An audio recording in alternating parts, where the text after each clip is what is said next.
captain has turned on the seatbelt light. Please take your seat and fasten your seatbelts. Weekend countdown. Weekend countdown. Weekend countdown. Weekend countdown. Weekend countdown. Weekend countdown. 1-0. This program is sponsored by Lightway. Lightway is a simple way. Our specialty is ultralight gear for bright adventures. The basis on which built gear: simplicity, lightness, versatility. We know that gear can be light, functional, and convenient. Lightway lightness is where you are. The Scrubba wash bag is the world's smallest washing machine and is perfect for apartment living, travel and camping.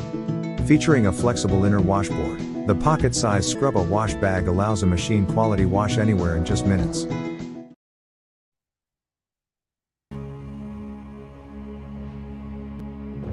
Estimados espectadores, es un privilegio contar hoy con un invitado excepcional en nuestro programa.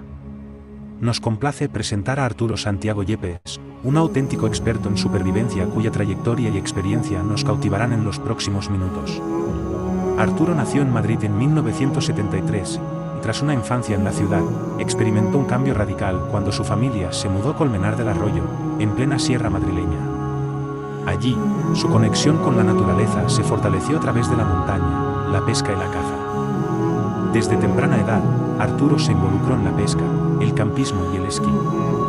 A los 18 años, ingresó al ejército, donde su experiencia en el cuerpo de cazadores y zapadores de montaña abrió nuevas puertas en el ámbito de la supervivencia. Su pasión creció constantemente, y durante un periodo recorrió España y Portugal, cultivando su amor por la naturaleza.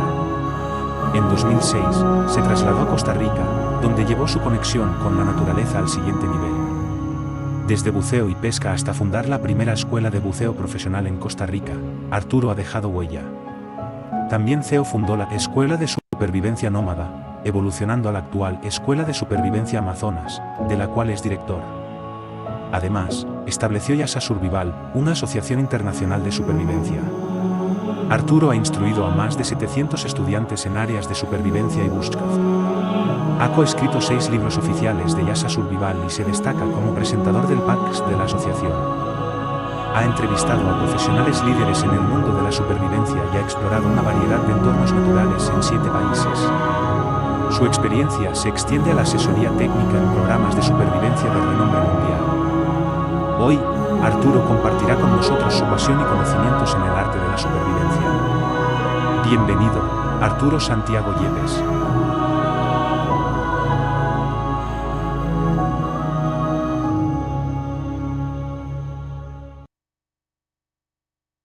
Hola Arturo, nada, antes que nada, buenas noches de este lado del charco, buenos días a los que nos ven desde América. Y bueno, Arturo, darte la bienvenida, las gracias por haber aceptado que vengas a esta entrevista, que estoy segura que va a ser muy divertida. La verdad que, bueno, viendo tu biografía, es increíble cómo llegaste al mundo de supervivencia y dónde estás. Porque, bueno, dónde estás lo vas a decir ahora tú, pero yo que ya la conozco, te digo que te tengo en un pedestal. A mí realmente, cuando te contacté, Arturo, es porque buscaba a alguien para mi canal que pueda hablar de técnicas de supervivencia y que pongamos un escenario de cómo sobrevivir 7 días si te pierdes en la selva. Y claro, realmente YouTube está lleno de los super gurús que todo teoría, pero tú no lo ves realmente metido en la selva con serpiente en la mano. Y por eso me llamó mucho la atención tú. Así que nada, Arturo, te doy la bienvenida. Antes de hacerte preguntas y todo eso, quiero que te presentes. Y una vez más, gracias. Adelante, Arturo. Bueno, pues Jordi, hola, igual, ¿cómo estás? Un placer a todos los que nos escuchan. Antes que nada decirte que, bueno, ya estoy alucinando de la presentación. O sea, solo la entrada esa que has hecho, las fotos, tal, no sé, increíble, me encanta. De hecho, he visto fotos ahí que hacía tiempo que no veía. Hay una de cuando fui a hacer rappel con mi hijo todavía pequeño, ahora ya tiene 16, que me encanta, le tengo mucho cariño porque lo pasé fatal. No es lo mismo que haga rappel. Sí, yo las alturas tampoco es que me alucinen, hago rappel porque, bueno, me dedico a esto y hay que hacer de todo, pero cuando llevas a tu hijo por primera vez se pasa muy mal. Y yo lo pasé muy mal, mi hijo le encantó, bajó 400.000 veces, aunque bajó con un instructor de rappel, pero yo lo pasaba horrible. Me pasa como ahora, fíjate que soy instructor de buceo y todavía no le he terminado el curso de buceo y es que me da mucho miedo bajar con él. Se pasa muy mal. Una cosa es que tú hagas por ahí cosas raras y otra cosa es que lo haga tu hijo. Pero me ha encantado la presentación y todo. Y decirte que, bueno, pues cuando me llamaste, este tema de las entrevistas, la verdad es que a veces parece un poco aburrido, porque dices, bueno, otra vez lo mismo, me van a preguntar que soy el experto, que yo no soy experto en nada. A ver, aquí expertos en matemáticas puede ser, o puede ser experto en ingeniería, pero experto en supervivencia no, que me gusta el tema y bueno, me dedico a esto, ¿no? Pero cuando me llamaste me encantó, o sea, vi el canal tuyo, vi cómo lo hacías, vi la dinámica, vi la frescura que tenía, cómo lo montas y dije, ahí sí voy. O sea, si la idea chulo! Y salirme de lo normal, entonces sí me gusta. Y nada, bueno, yo estoy aquí en Costa Rica, o sea, cosas de la vida bueno, pues cuando llegó la pandemia, o sea, vaya, la crisis en España, Sí. bueno, pues nada, mis padres ya jubilados y yo decidimos, y mi mujer y mi hijo, claro, bueno, mi hijo todavía no había nacido, nació aquí, pero ya mi mujer estaba embarazada, pues decidimos dar el salto a Costa Rica. Okay. Y aquí estoy, aquí decidí, pues ya, bueno, me dediqué años al buceo, luego me dediqué años a pesca deportiva, a la supervivencia, ya se mezcló. Llevo 17 años ya metido de lleno en este ambiente. Y una pregunta, ¿por qué Costa Rica? Pues si me pongo a contártelo, terminamos la entrevista. O sea, es que mi familia es un poco atípica. Mira, Okay. yo todo lo que había salido o sea, sí había recorrido España completa y tenía una casa rodante y me gustaba mucho la naturaleza y tal, y había recorrido todo Portugal, pero nada más. Okay. O sea, nosotros no habíamos viajado un carajo. Mis padres tampoco, nadie, y lo único que sabíamos de que existía un mundo por ahí fuera era que teníamos un tío que por desgracia pues ya falleció en Estados Unidos, que era militar, y nos hablaba muy bien. Cada vez que venía, pues aquí se jubilan muchos militares norteamericanos y siempre pues era mi tío de Vietnam, un negro grande y tal, estaba casado con mi tía. Y siempre le decía, Pablo, jubílate en Costa Rica, que es muy bonito. Y te juro que mi padre empezó a comprar guías y a ver qué Costa Rica y tal, pero claro, mi madre nunca le decía, oye, sí, venga, vámonos. Y yo tenía en España una fábrica de lámparas familiar, hacíamos aparatos de iluminación, online, apliques de cuadro y tal. La crisis nos hundió y cuando se vendió el local donde yo vivía en Fonsalida, la nave donde yo vivía, nos íbamos a ir más lejos, a Extremadura, y le dije a mi padre, oye, ¿y si con este dinero nos vamos a Costa Rica, compramos una casita y vemos qué ocurre? Y te juro que lo decidimos en 30 minutos. En cuestión de 2 meses vendí todo lo que había en la fábrica, todas las máquinas, todo. Nos montamos en un avión, mi padre se quedó primero para terminar de vender lo poquito que quedaba y yo me vine a Costa Rica sin haber visto en mi vida Costa Rica, ni Costa Rica, ni Sudamérica. Mi mujer es ecuatoriana, es lo único que yo sabía de... Muy valiente, entonces. Pues sí, yo cuando el avión bajaba yo decía, Dios, yo me he vuelto loco, o sea, pero ¿qué hago yo aquí? Y ya no había vuelta para atrás, ¿no? Porque yo mi medio de vida ya estaba vendido. Entonces, bueno, pues un cambio en mi vida que al final pues dio sus frutos y funcionó. Qué bueno, pues qué bueno, pues que siga siempre así. Arturo, vamos a entrar en tema. En el día de hoy yo quiero imaginarme lo siguiente. Quiero imaginar, Arturo, que nos vamos de paseo a la selva y vamos a un tour muy chulo a ver el Rainforest, por ejemplo, y de buena primera, pues nos hemos perdido. Después el grupo, yo no tengo GPS, no me descargué ningún mapa offline porque estaba en plan turista, no tengo radio de comunicación, estoy perdido. Yo quiero que simulemos un plan de acción de 7 días, Arturo, desde que me pierdo hasta que me rescatan, desde qué hacer día 1, cómo prepararme, hasta pedir el auxilio y cómo va a ser el día del rescate. Arturo, ¿cuál es el siguiente paso? Bueno, vamos a ver cómo sale el tema, ¿no? Mira, no hay reglas escritas, por eso al principio... Una pregunta, Arturo, perdón que Dime. interrumpa. Ese ejemplo que te acabo de poner es real, porque yo, por ejemplo, que me encanta la montaña, cuando yo me voy a un sitio, yo me voy con 4 GPS, mi Garmin Fenix 7X con el mapa descargado aquí, más 200 mapas offline, más mi dispositivo Spot vía o sea, yo pienso que a lo mejor todo el mundo es como yo, o no, o me sorprendería la cantidad de gente que sale a la buena de Dios. Mira, sin lugar a dudas, hay mucha gente como tú, quizá no tan exagerados, que llevan los 7 Garmin, ¿no? Pero bueno, que lleven 1 o que lleven 2, sí lo hay. No sé en qué porcentaje, pero hay un porcentaje muy alto de gente que es un desastre, no en sí porque ellos lo sean, sino porque tienen... yo creo que lo que ocurrió es lo siguiente. Hubo un momento... yo llevo 17 años aquí, no te puedo decir exactamente en España, pero creo que fue también por ahí. Pero bueno, hubo un momento hace 4, 5, 6 años, 7 años, que se puso de moda el famoso senderismo, ¿no? Y entonces todo el mundo empezó a hacer senderismo. Claro, o sea, si tú haces senderismo, pues no sé, yo me crié en la zona de la sierra, en Colmenar del Arroyo, pues recuerdo una ruta por allí, por el embalse de San Juan, que lo hicieron senderismo. Bueno, eso lo podía hacer hasta mi abuelo. Aquello era recto, no pasaba nada, cuando llegabas al final había un montón de casas, tal. Entonces la gente empiezan a hacer salidas a la montaña pensando que bueno, que nunca va a pasar nada porque no tienen por qué saber nada. O sea, tú eres un abogado que llamas a alguien, oiga, quiero hacer una ruta de senderismo con usted. Ah, pues venga, vamos a hacer una ruta. Y el hombre pues camina sin pensar nada.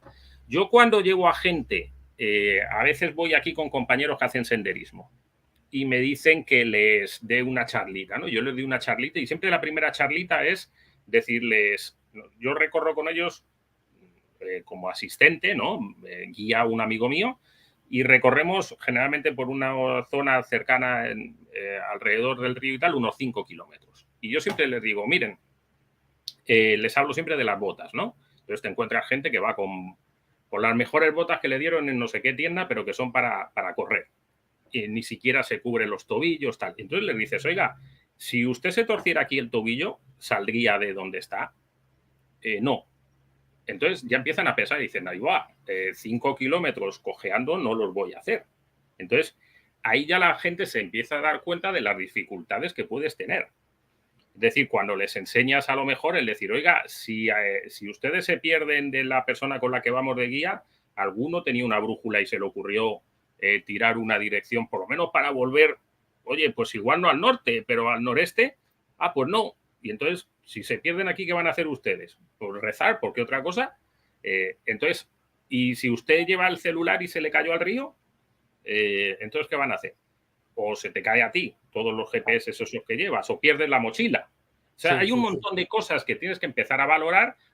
Seguro que tú llevas 9 GPS, pero esos 9 GPS, uno va en la mochila, otro va adentro, otro va en la camisa, otro va en un... tienes que jugar un poco con eso. Claro, es decir, claro. La idea real es que la gente analice un poco su situación, vea las posibilidades de lo que le puede ocurrir, qué conocimientos tiene y luego ya toma una decisión, porque sí, hay muchos accidentes. Es decir, aquí en Costa Rica hay multitud de accidentes en la naturaleza, que además son zonas muy complicadas, porque Costa Rica es una zona muy volcánica, con unas subidas y unas bajadas enormes y tal, y hay muchos accidentes. No hay tantas estadísticas como en España, pero hay montones de accidentes. O sea, ahora mismo ha habido una caída de terrenos en San Carlos, se han caído 4 hectáreas de una montaña o algo así, el río está llevando toneladas y toneladas. Entonces, un río que igual tenía 4 metros de ancho, esta mañana he colgado un vídeo en mi canal, de repente se convierte en 16 metros de ancho. Entonces, si tú estás pescando en el borde, todo lo que hay alrededor desaparece. Entonces, sí hay riesgo en la naturaleza. Ok, ok, perfecto. Y Pues llegó el momento de que no perdimos. Paso número 1, Arturo, día 1. vamos a ver. Yo te voy a romper un poco todos los esquemas. ¿Sabes? Todo lo que me Claro. preguntes te voy a dar la vuelta, pero es que es lo que hay, ¿no? Mira, ¿qué hago el día 1? Vamos a ver, hay que tener un... yo me conformo que cuando salgamos de aquí, primero la gente se haya divertido, que paso estamos, pero que luego hayan sacado algo en claro. Y es que se empiecen a formar un poquito, a usar la cabeza y a entender que no hay verdades absolutas. ¿Por qué digo esto? Vamos a ver, ¿qué sería el paso 1? No existe un paso 1. Me explico. Si tú sales a hacer senderismo, que es lo normal, ¿no? Vamos a decir que están haciendo senderismo, Sí, o hiking, trekking, como lo quieran llamar, ¿no? Senderismo es como muy tranquilito, un solo día, trekking es un poco más avanzado y tal. sí, de varios Vale. días. Sí. La teoría, yo te veía el otro día, ¿no? Que ponías ahí, cuando una persona cruza un río a 4 grados bajo cero y tal. Bueno, Ah, lo sí, viste el video. sí, claro, muy chulo. Si tú te pierdes ahí, yo lo primero que voy a valorar si me pierdo ahí es decir, vamos a ver, a mí siempre me habían dicho que yo tenía que decir a alguien en mi casa un aviso de a dónde voy. Es decir, si yo a mi mujer le dije, oye niña, me voy a Andorra, a un sitio que está a 4 grados bajo cero, con un amigo, voy a entrar por aquí, voy a salir por allá, voy a estar un día, 2 días, tal. Entonces, espero que mi mujer, cuando vea que yo no llego, si no estoy muy mal con ella y no hemos discutido mucho, pues llamará a los servicios de emergencia y con lo cual ya tengo una seguridad de que espero que vengan a buscarme, ¿no? En el caso, quiero decir, de que yo no llevara los 9 GPS que llevas tú y todos estos cacharros. Entonces, yo mi opinión es, si creo que me van a venir a rescatar, me quedaría en el sitio. Ah, no te Por lo menos, movieras. por lo menos 3 días. Es decir, normalmente, casi siempre en los rescates, las unidades de rescate te están buscando 3 días. Cuando hay terremotos, todo esto, siempre se buscan 3 días. Pasados 3 días ya se considera como los efectos milagro y tal. Entonces yo personalmente, si yo le dije a mi mujer, oye niña, voy a entrar por aquí y en un par de días salgo por el otro lado, a los 2 días mi mujer tiene que llamar a los servicios de emergencia y decir, oiga, mi marido estaba aquí y tenía que salir por este otro lado. Pues me voy a dedicar a estar tranquilo en un sitio, a intentar hacer un fuego, a intentar hacer un refugio, a intentar señalizar por si van a venir helicópteros o van a venir caminando o lo que sea, pero voy a prevenir no un autorrescate, sino un rescate de terceras personas. Ok. Entonces, eso sería la base. Es decir, ahora bien, si yo no le dije nada a mi mujer, si yo no llevo un GPS, es decir, si a mí me falta un cuarto de hora para hacer esas locuras, pues ya tendría yo que buscarme la vida y ya tomaríamos otras decisiones. En cualquier caso, me quede o no me quede, siempre se habla de que tienes como 4 necesidades básicas, ¿vale? Se dice que si tú tienes agua, comida, refugio y fuego, la situación de supervivencia termina. Es decir, si yo el otro día, cuando estabas en ese vídeo, te pierdes, pero consigues hacer un refugio no te deja que llueva, no deja que pase el aire, consigues tener un sitio donde dormir, puedes encender un fuego donde te calientas, tienes agua de que estabas ahí en el río y puedes beber y sacas unos cuantos peces, ya no estás en una situación de supervivencia. Okay. Estás esperando a que te rescaten, pero no te vas a morir. Teóricamente no te vas a morir. Entonces, eso es todo lo que uno va a buscar, ¿vale? Entonces, ¿qué es lo que yo creo? Pues generalmente en esa situación en la que tú te encontrabas, por ejemplo, con mucho frío, entiendo que casi la prioridad sería, de alguna manera, intentar hacer un fuego, intentar tener un refugio. Sería lo primordial, porque te vi que ibas con los pies mojados, por la noche va a caer un montón la temperatura y te puede dar hipotermia, entonces lo mejor sería de alguna manera un refugio y lo mejor sería de alguna manera un fuego. Agua tengo en el río como para regalar y comida puedo estar unas semanas sin comer. Entonces, eso sería un poco lo primero. Yo lo primero que montaría sería un refugio, lo mejor posible, que puede ser una cueva, que puede ser unas piedras, que puede ser una manta térmica que lleve por encima y que me ponga. La manta térmica salvavidas, a mi modo de ver. Y si encima consigo hacer un refugio, pues esa noche la vas a pasar ya al menos esa noche bastante bien. Al día siguiente amanecerá y ya verás que tienes que ir a recoger agua, empezarás a decidir un poco qué es lo que vas a hacer. Pero yo el primer día creo que lo primero sería pasar esa noche, un refugio y un fuego, si puedo. Ok. Pero claro, para tú hacer un refugio suena muy bonita la idea, pero hay un tema importantísimo que tú haces. A ti te hicieron una entrevista, Arturo, que a mí me gustó muchísimo. De hecho, voy a poner pedacitos, porque bueno, para el que no lo vea, Arturo es toda una eminencia, que hasta la gente de Discovery lo buscan y canales de televisión. Y hay un video que tú me Es un pasaste. silbaten. ¿Por qué? Porque es mucho más fácil hacer esto que estar gritando.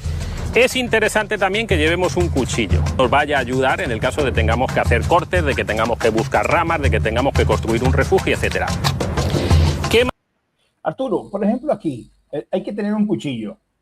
O sea, ok, por ejemplo, cuando yo era pequeñito, yo no sé si te acuerdas, hay una marca de cuchillo española que se llama Aitor, los Aitors, que son súper chulos. Yo me sentía Rambo con el cuchillo que tenía brújula para hacer fuego y lo de coser. O sea, yo me sentía Rambo. Y veo que aquí tú no usas eso. O sea, ¿es importante o no el tipo de cuchillo?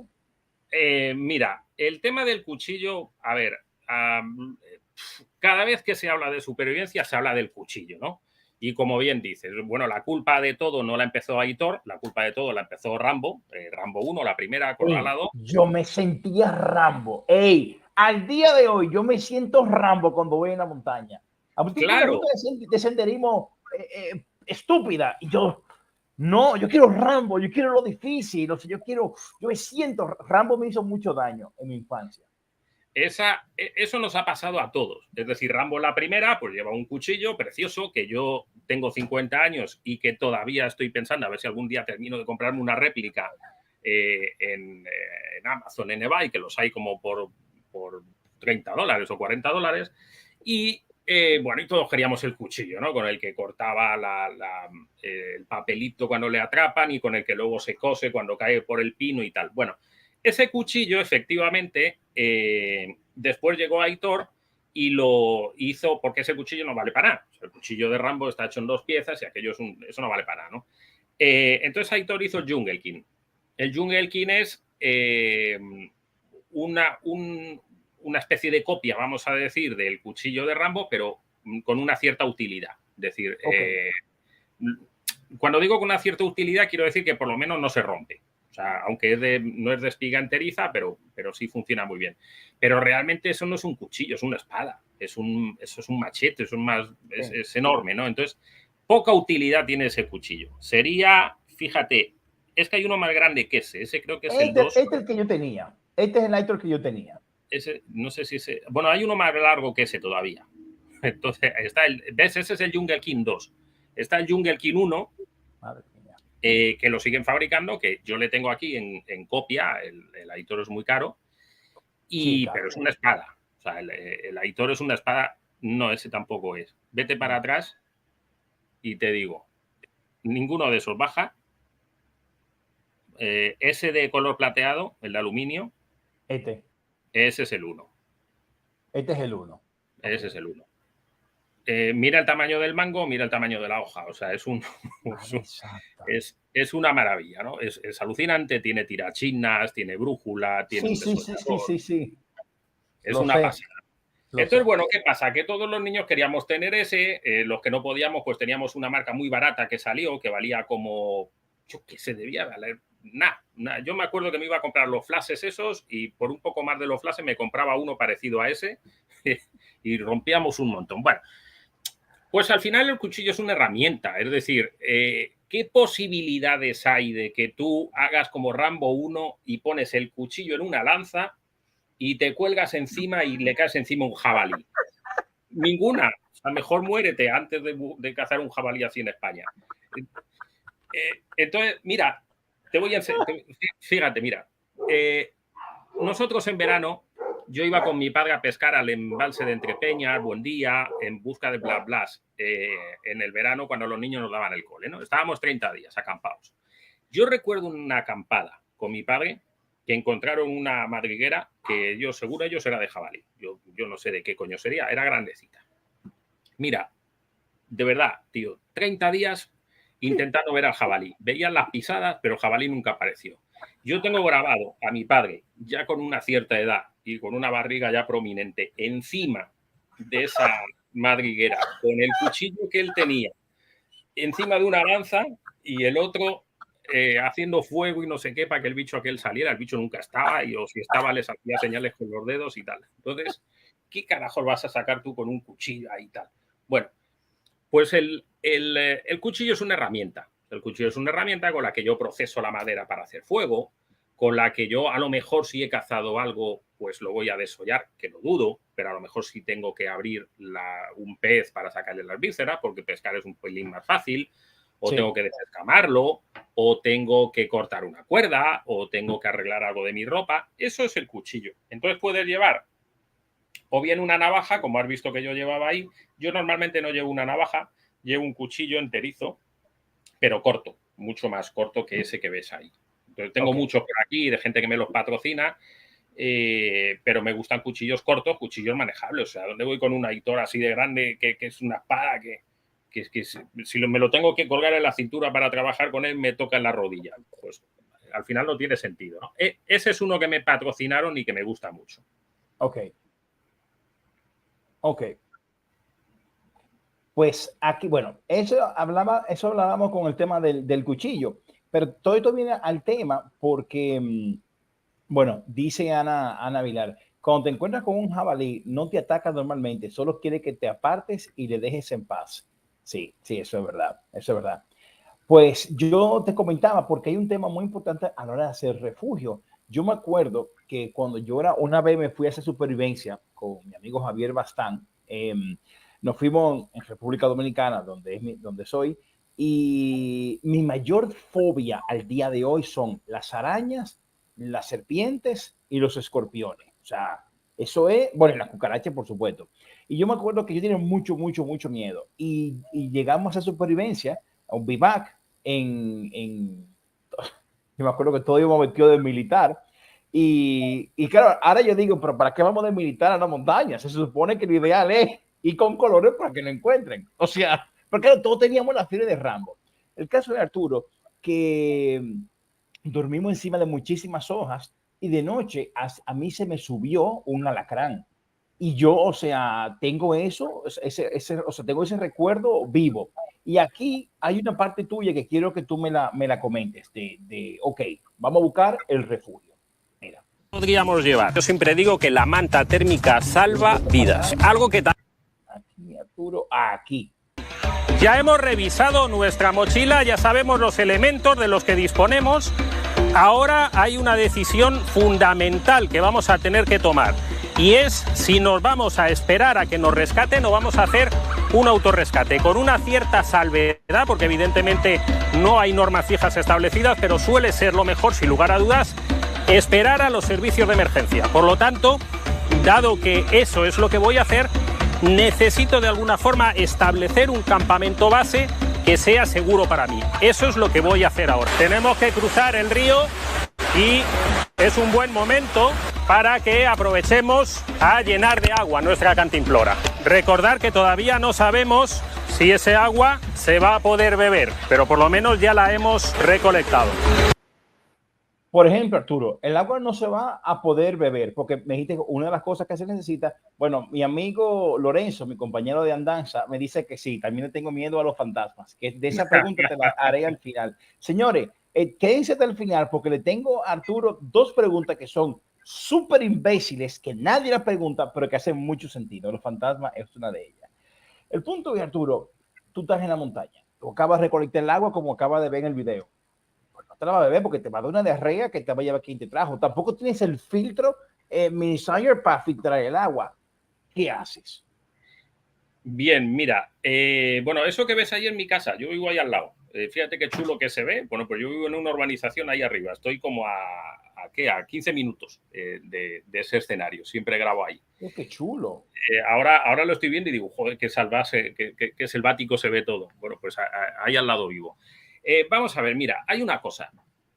Los programas televisivos, que yo no tengo nada en contra de ellos, ojo, y que yo trabajo incluso para algunos programas de estos televisivos, pero son programas televisivos, ¿vale? Entonces la gente, una de las cosas que no se han enterado es eso, de que son programas televisivos, no son documentales. Es decir, cuando sale X persona en la televisión haciendo X cosa, no es un documental y cuando empieza la serie lo pone. Oye, esto no lo hagas tal y esto está un poco, en fin, adornado para que de alguna manera guste, ¿no? Entonces, en supervivencia real. Yo sé que tú no lo vas a mencionar, pero lo menciono yo. Estamos hablando de Bear Grylls. Yo a veces me siento Bear Grylls. El último superviviente. Yo en la montaña me siento Bear Grylls, que mis amigos que salen conmigo a caminar me relajan y se burlan de mí, porque yo me siento Bear Grylls a veces. Y a veces me quiero tirar en el lodo o sea, Rambo me hizo daño. Pero bueno, sigue, Arturo. Eso nos ha pasado a todos, sí, es uno de los que hablaba, evidentemente, claro. Y bueno, para eso están los bootcamps y tal, donde aprovechas y te tiras en barro. Yo te puedo decir que he estado en cursos, recuerdo uno en Ecuador con un gran amigo de Brasil, que yo decía, yo no quiero estar aquí de instructor, yo estaba de coinstructor, yo quería estar dentro del curso tirándome en el barro, pero bueno, no era plan de que el instructor se tirara. ¿Qué es lo que hay? Mira, realmente en una situación de supervivencia real, ¿vale? Te digo, por ejemplo, ahí en ese escenario. Ahora nos salimos un poco a lo mejor del escenario de Andorra, nos venimos a este de selva. En selva, como tú no tengas ciertos elementos, no vas a poder hacer muchas cosas. Agua. Ese agua que hay en ese río, por norma general, la vas a poder beber. Es decir, quiero decir, se sabe que puede haber a lo mejor algún vertido en la parte de arriba, de a lo mejor alguna piñera o alguien que está vertiendo lo que aquí se llaman las aguas jabonosas y tal. Es decir, no hay una seguridad, pero los ríos en Costa Rica fluyen con muchísima potencia, sobre todo ahora en época de lluvia. Entonces es muy complicado que las contaminaciones sean tan densas como para que te vayan a afectar. Pero a un europeo le afecta el cambio de aquí como a mí me cambia a lo mejor ahora si me voy al agua de Europa. Sí. Entonces, deberíamos de intentar como mínimo hervirla. Se dice que se hierva 10 minutos. ¿Vale? Entonces, pues mira, hasta cierto punto la puedes meter en un bambú. ¿Ya he vuelto? Sí. Hasta cierto punto te quedaste ahí. Exacto. Hasta cierto punto la vas a poder hervir a lo mejor en un bambú, poniéndole una tapa, vas a tardar un montón, pero lo vas a conseguir, ¿no? Y hay otras cosas que puedes usar. Pero fuego no vas a hacer. O sea, aquí donde yo vivo, esa selva que has visto que tiene una humedad bueno, ahora en época de lluvias es como de 500%, es increíble. No vas a hacer fuego por fricción, no vas a hacer fuego con palitos, no vas a hacer fuego con... Es decir, como no lleves un encendedor o bueno, ahora que es todo tan bucólico y todos vamos con ferrocerios y tal, no vas a encender fuego. Es uno de los grandes problemas que me encuentro a veces cuando vienen a mis cursos y recuerdo un gran amigo que tengo, que es íntimo, y cuando llegó al primer curso me dice, bueno, ¿y usted cuándo me enseña a hacer fuego por fricción? Yo, pues nunca. De hecho, no me lo había planteado. Digo, pero oiga, si vivimos en Costa Rica. Entonces, claro, me decía, coño, todos hacen fuego por fricción en las películas. Digo, pues en las películas, digo, pero usted aquí no lo va a hacer nunca. Entonces, eso es uno de los mitos que tenemos que quitar. O sea, no vas a hacer fuego, es decir, con un encendedor. Ese día del programa que tú estás pasando, yo tardé 1 hora y pico con un encendedor en hacer fuego. ¿Con un encendedor? Con un encendedor, y claro, es que la humedad es tan brutal que tú agarres la madera de donde sea, está chorreando agua. Entonces necesitas un cuchillo con el que la procesas por el centro. Entonces, ¿qué haríamos con ese agua? Pues una de dos. En situación de supervivencia real, o te la bebes como está, te intentas ir al centro, en ese momento el río no estaba muy crecido, intentas que sea la zona donde más corre y la bebes, o la intentas hervir, pero no la vas a poder hervir si no tienes un encendedor. Eso es la realidad.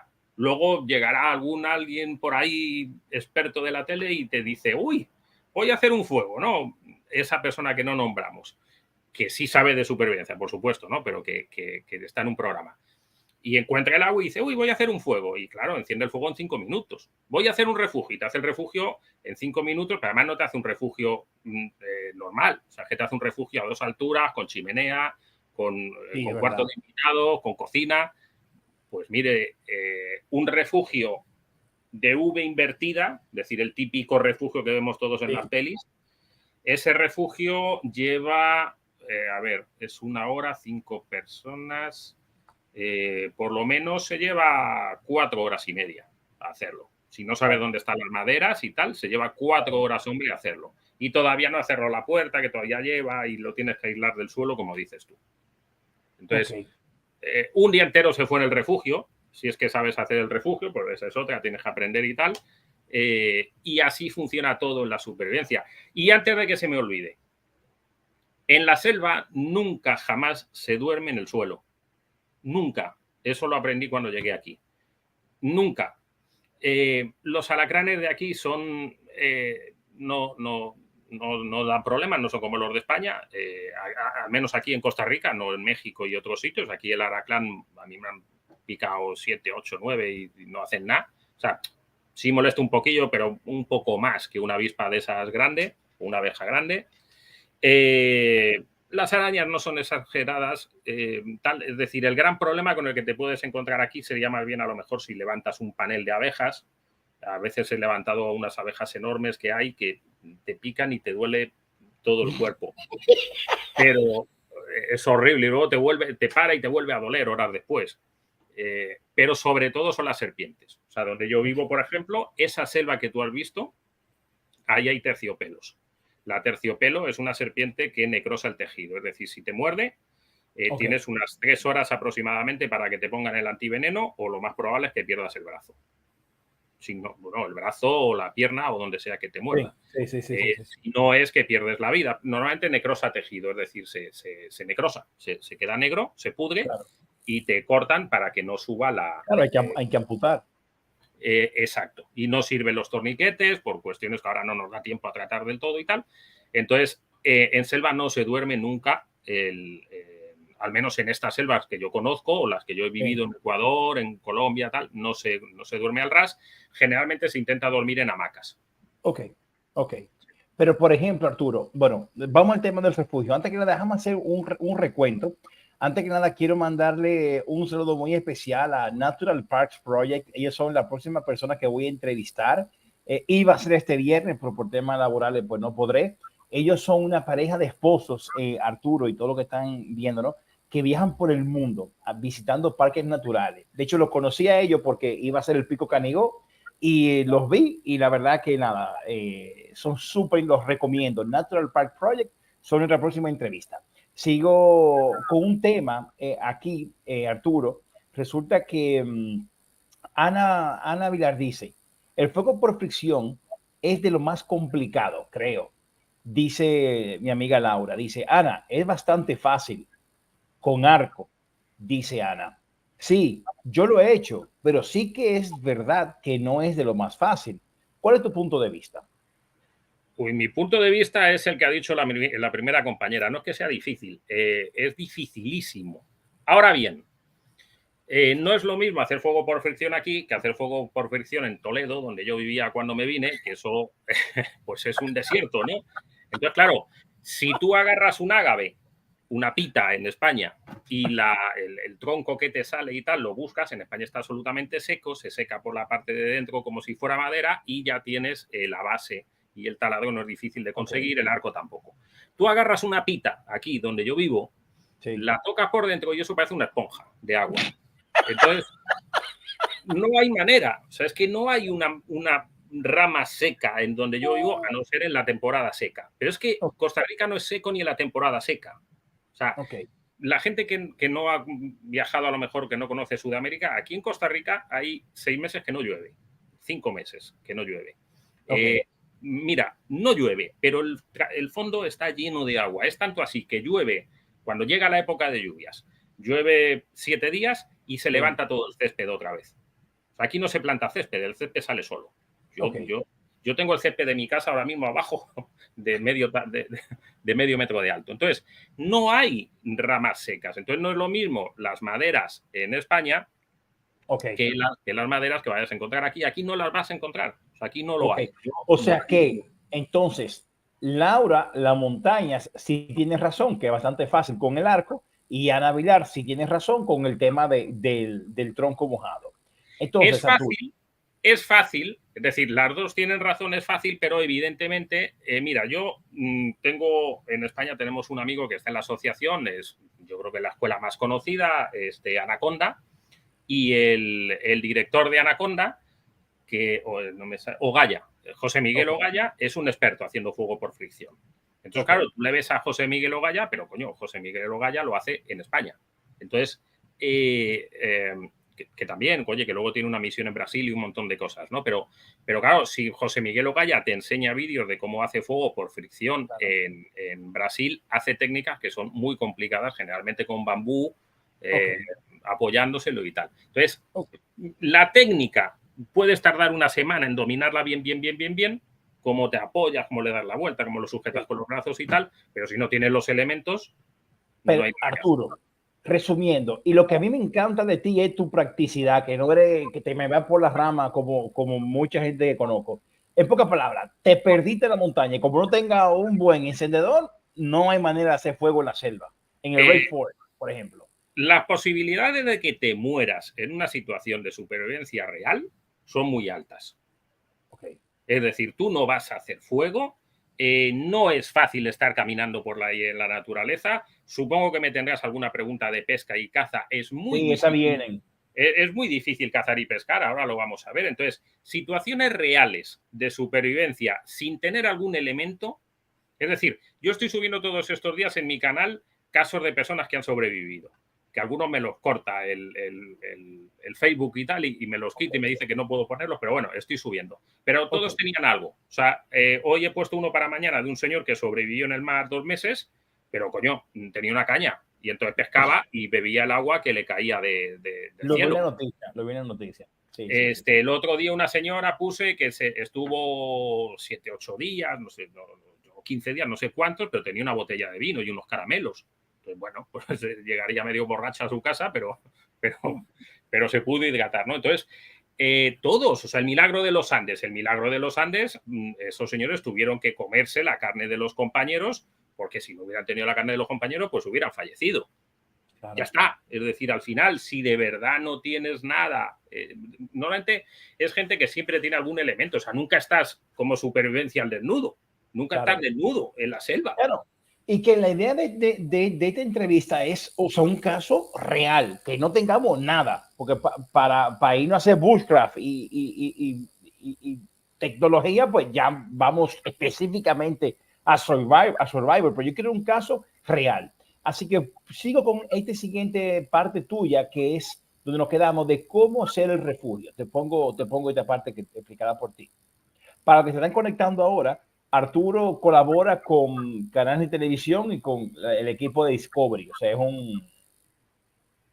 alguien importante en el mundo del Survivor. Así que vamos con esta parte. A ver, espérate, que ahora tengo... Déjame volver a ponerla, Arturo, porque estamos en vivo. Pero bueno, ahorita lo que busco esto, ahorita te explicaba de por qué tú no puedes dormir a ras. Entonces, claro, tú no tienes cuerda para tú intentar dormir en las ramas como Tarzán. ¿Cómo tú lo haces? Bien, si no tienes elementos, que yo le diría a todo el mundo que una de las cosas que pueden sacar de aquí es que, por favor, cuando vayan a la montaña, lleven una manta térmica, que es una telita que pesa 10 gramos, que cabe en la palma de la mano, es como una billetera. Sí. Y que te vas a poner encima lo que le ponen en las películas a la gente cuando están en shock y tal, y eso te va a hacer que mantengas... En 7 días... Perdón. Si no tienes una manta térmica, es decir, si no tienes elementos artificiales, realmente van un poco, dependiendo de en qué escenario nos encontremos. Si estamos hablando de selva, donde yo me encuentro ahora, cuerda tienes para regalar porque está todo lleno de lianas, por todos lados. O sea, todos los árboles tienen lianas que son cuerdas. Entonces podría realmente, o sea, quiero decir, si yo estuviera en una situación de supervivencia real, que no he estado, es decir, nunca he estado en la naturaleza sin nada, pero si yo estuviera en la naturaleza, en la selva donde yo estoy aquí sin nada, te aseguro que yo no dormiría en el suelo. Lo más probable es que me subiera un árbol. También depende si puedo hacer un fuego para que el fuego haga que las serpientes no vengan y tal, pero si no, terminaría por dormir en un árbol. Aunque no duerma, aunque me tenga... Tengo un amigo, por ejemplo, que es cazador, ellos se atan en los árboles cuando están cazando con arco se atan en los árboles porque me explicó que los animales no les huelen desde la parte elevada y entonces se atan y se mimetizan allí y tal a la espera de que pase el ciervo para dispararlos y duermen. Entonces tienen un nudo especial que hacen ellos, se apoyan en una rama y a dormir, con la espalda ahí apoyada. Es decir, lo que no me puedo permitir es el lujo de estar en el suelo, porque las serpientes salen por la noche a cazar, a comer las ranitas y a comer lo que sea, y que al día siguiente tú te levantaste con un alacrán. Bueno, pues un alacrán de España, a no ser que seas alérgico, no te mata. Pero una serpiente te duele un montón, pero no te mata. Claro. Pero una terciopelo te mata. Mira, aquí tengo el video que quería poner, esta parte tuya, te enseño. Este escenario que tenemos aquí me parece ideal para que podamos construir nuestro refugio. ¿Por qué digo eso? Es una zona bastante plana, donde voy a tener mucha madera para poder hacer fuego y además para más INRI, encima tengo un río donde tengo agua y donde tengo alimentación. Según el experto, en Costa Rica lo recomendado es hacer un refugio elevado, pero si eso no es posible, esto es lo que debemos hacer. Una de las cosas que más me preocupan aquí serían las serpientes. Lo primero es limpiarlo, quitar todo alrededor, usamos un palo. Bien, esta es la zona que tenemos preparada y ahora lo que vamos a hacer es usar una manta térmica. ¿Cómo la vamos a usar? Mirad, el suelo, por norma general, siempre está más frío. Tenemos que aislarnos, pues no sirve de nada poner una manta térmica por encima si en el suelo estoy tomando frío, que tampoco tengo que complicarme mucho. Ya tengo una mochila donde yo me puedo perfectamente aislar. No se trata de que yo voy a pasar una noche fantástica, se trata de que voy a sobrevivir. En el momento en que empiecen a bajar las temperaturas, mi cuerpo va a poder entrar en hipotermia. Y esto lo soluciona. ¿Cómo lo soluciona? Pues mira qué sencillo es.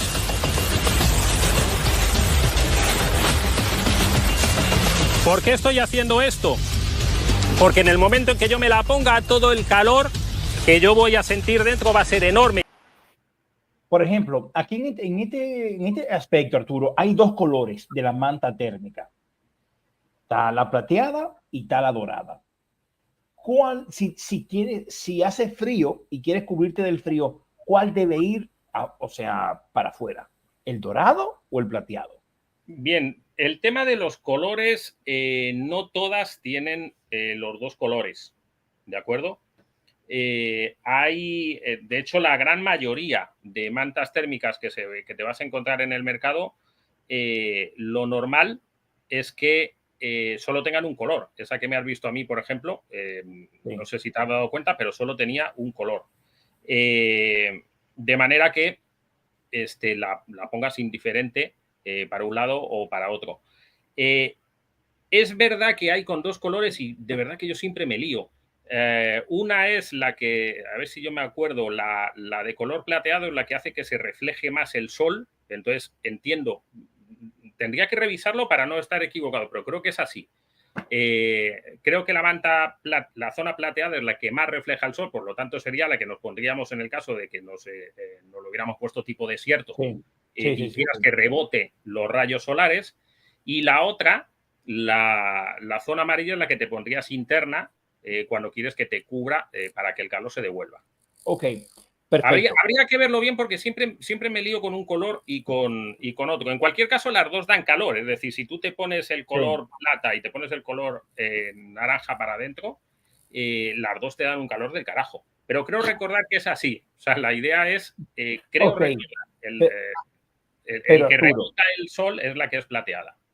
Pero Arturo, volvemos al escenario de que no tienes manta térmica. ¿Cómo te cuidas del frío? ¿O cómo aíslas para tú poner tu tienda de campaña? O, bueno, tu refugio. Vamos a ver. Si estamos hablando de dormir elevado y no tienes nada, si te vas a intentar construir una hamaca con lianas, se te van a ir horas y horas y horas. Lo puedes hacer, pero se te van a ir horas como para regalarlo. Hemos hecho lianas, las hemos puesto como una escalera, luego además te levantas horrible y tal, pero bueno, se puede hacer, pero se te van a ir 4 horas o 5 horas en construirlo.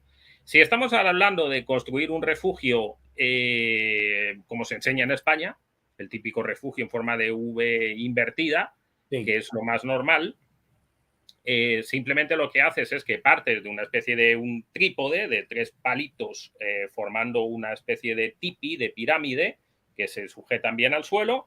Luego se pone otro palito alargado y luego simplemente vas cubriendo todos los laterales con palos y con hojas. Al final te queda una especie de cueva en forma de pirámide, ¿de acuerdo? Ok, ok. ¿Qué es lo que ocurre? Que realmente lo que necesitas es aislarte del suelo más que de la superficie. Te pongo un ejemplo. Mira, cuando yo estaba en la mili, nosotros dormíamos, las pocas veces que yo salía a dormir a campo abierto, dormíamos en una estera de estas de hacer yoga y con un saco de sleeping. Y yo hice la mili en Pamplona, que es una zona bastante fría. Y Sí. en la parte de hecho, era un regimiento de esquiadores y zapadores. Y yo soy el tío más friolero del planeta y yo no pasé frío nunca. O sea, dormía ahí, es decir, mientras que tú estés aislado del suelo y luego haya algo que cumpla la teoría de las 3 capas, pues te funciona. Entonces, lo más importante del refugio de V invertida es que abajo le pongas una base enorme de hojas, de musgo, de palos, de lo que te dé la gana. Y no vale una capa de 3 centímetros de musgo. Porque tú te sientas con 80 kilos encima del musgo y el musgo hace ¡buf! Y se aplasta. Claro, claro. Entonces necesitas una capa exagerada de musgo para que de verdad te cree una capa aislante y puedas dormir. Si no, por muy chulo que sea tu refugio, vas a levantarte con los riñones hechos polvo y vas a entrar en hipotermia. Entonces el aislante es lo más importante. Y ahora, Arturo, tenemos, claro, he visto varios comentarios que me han hecho en privado varias personas. Bueno, mira, Natural Park Project hace una pregunta que te la pregunto ahora, pero varias gente en privado me han dicho que si tú vas a explicar cómo se hace un refugio. No, chicos. El tema de hoy es explicar cómo se sobrevive 7 días. Ya para el tema de cómo se hace un refugio, que nos tiraríamos programas de horas y horas.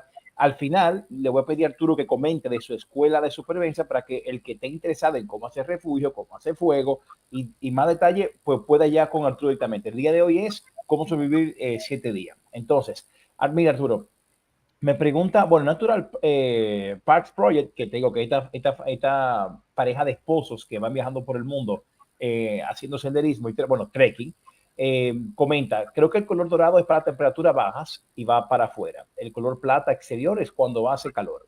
Y ellos preguntan, ¿qué tipo de plantas o vegetación podríamos comer? Muy buena pregunta. Bien, genial. Ya llegamos a lo que yo te estaba antes diciendo, seguro que me lo vas a preguntar, ¿no? Pues yo voy a hacer como siempre, como todos los entrevistados. Oye, igual que tú, oye, qué buena pregunta. Me encanta que me hagas esto.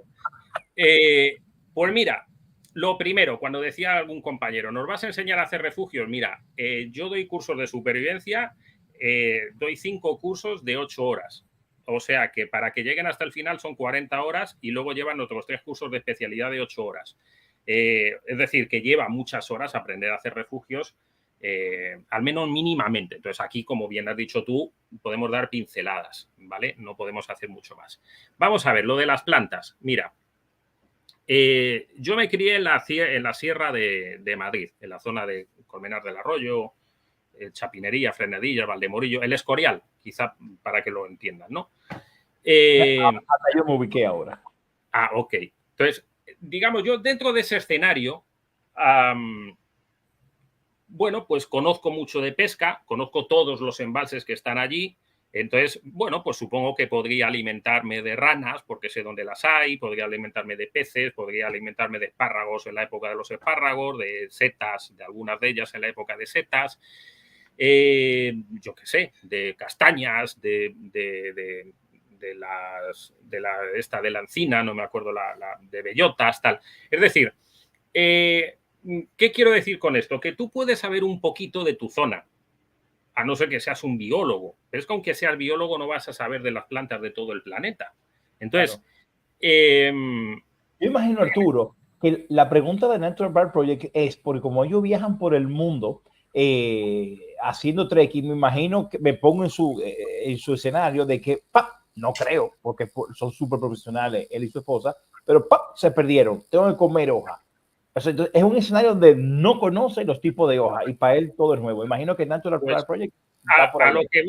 lo que voy es tan sencillo como que no van a poder comer hojas. Es decir, no hay una norma más allá de bueno, pues había una norma, una especie de medio normilla que decía que podías probar una hoja y entonces te la frotabas primero en la parte interna del brazo y esperabas 10 o 15 minutos y luego te la frotabas en los dedos o no sé qué y luego te dabas un poquito en los labios, luego la punta de la lengua, luego la tragabas.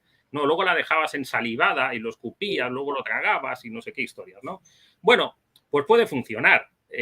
Puede ser una prueba de irte rozando. Cuando tú vengas a detectar, Arturo, ya tiene un hambre que te come una vaca. Aparte que te encuentras, por ejemplo, cosas como que hay setas que te matan 2 días después. Es decir, en el momento no te hacen nada y el veneno surte efecto 2 días después, como otras muchas plantas que te encuentras. Entonces, podrías hacer eso si no te queda otro remedio, pero yo te digo mi caso, y después de hablarlo con mucha gente, realmente en selva lo que vas a comer es palmito. Es decir, si tienes algún problema vas a comer palmito, que son las partes de las palmeras, las partes blancas, que además tienen mucha agua y tal.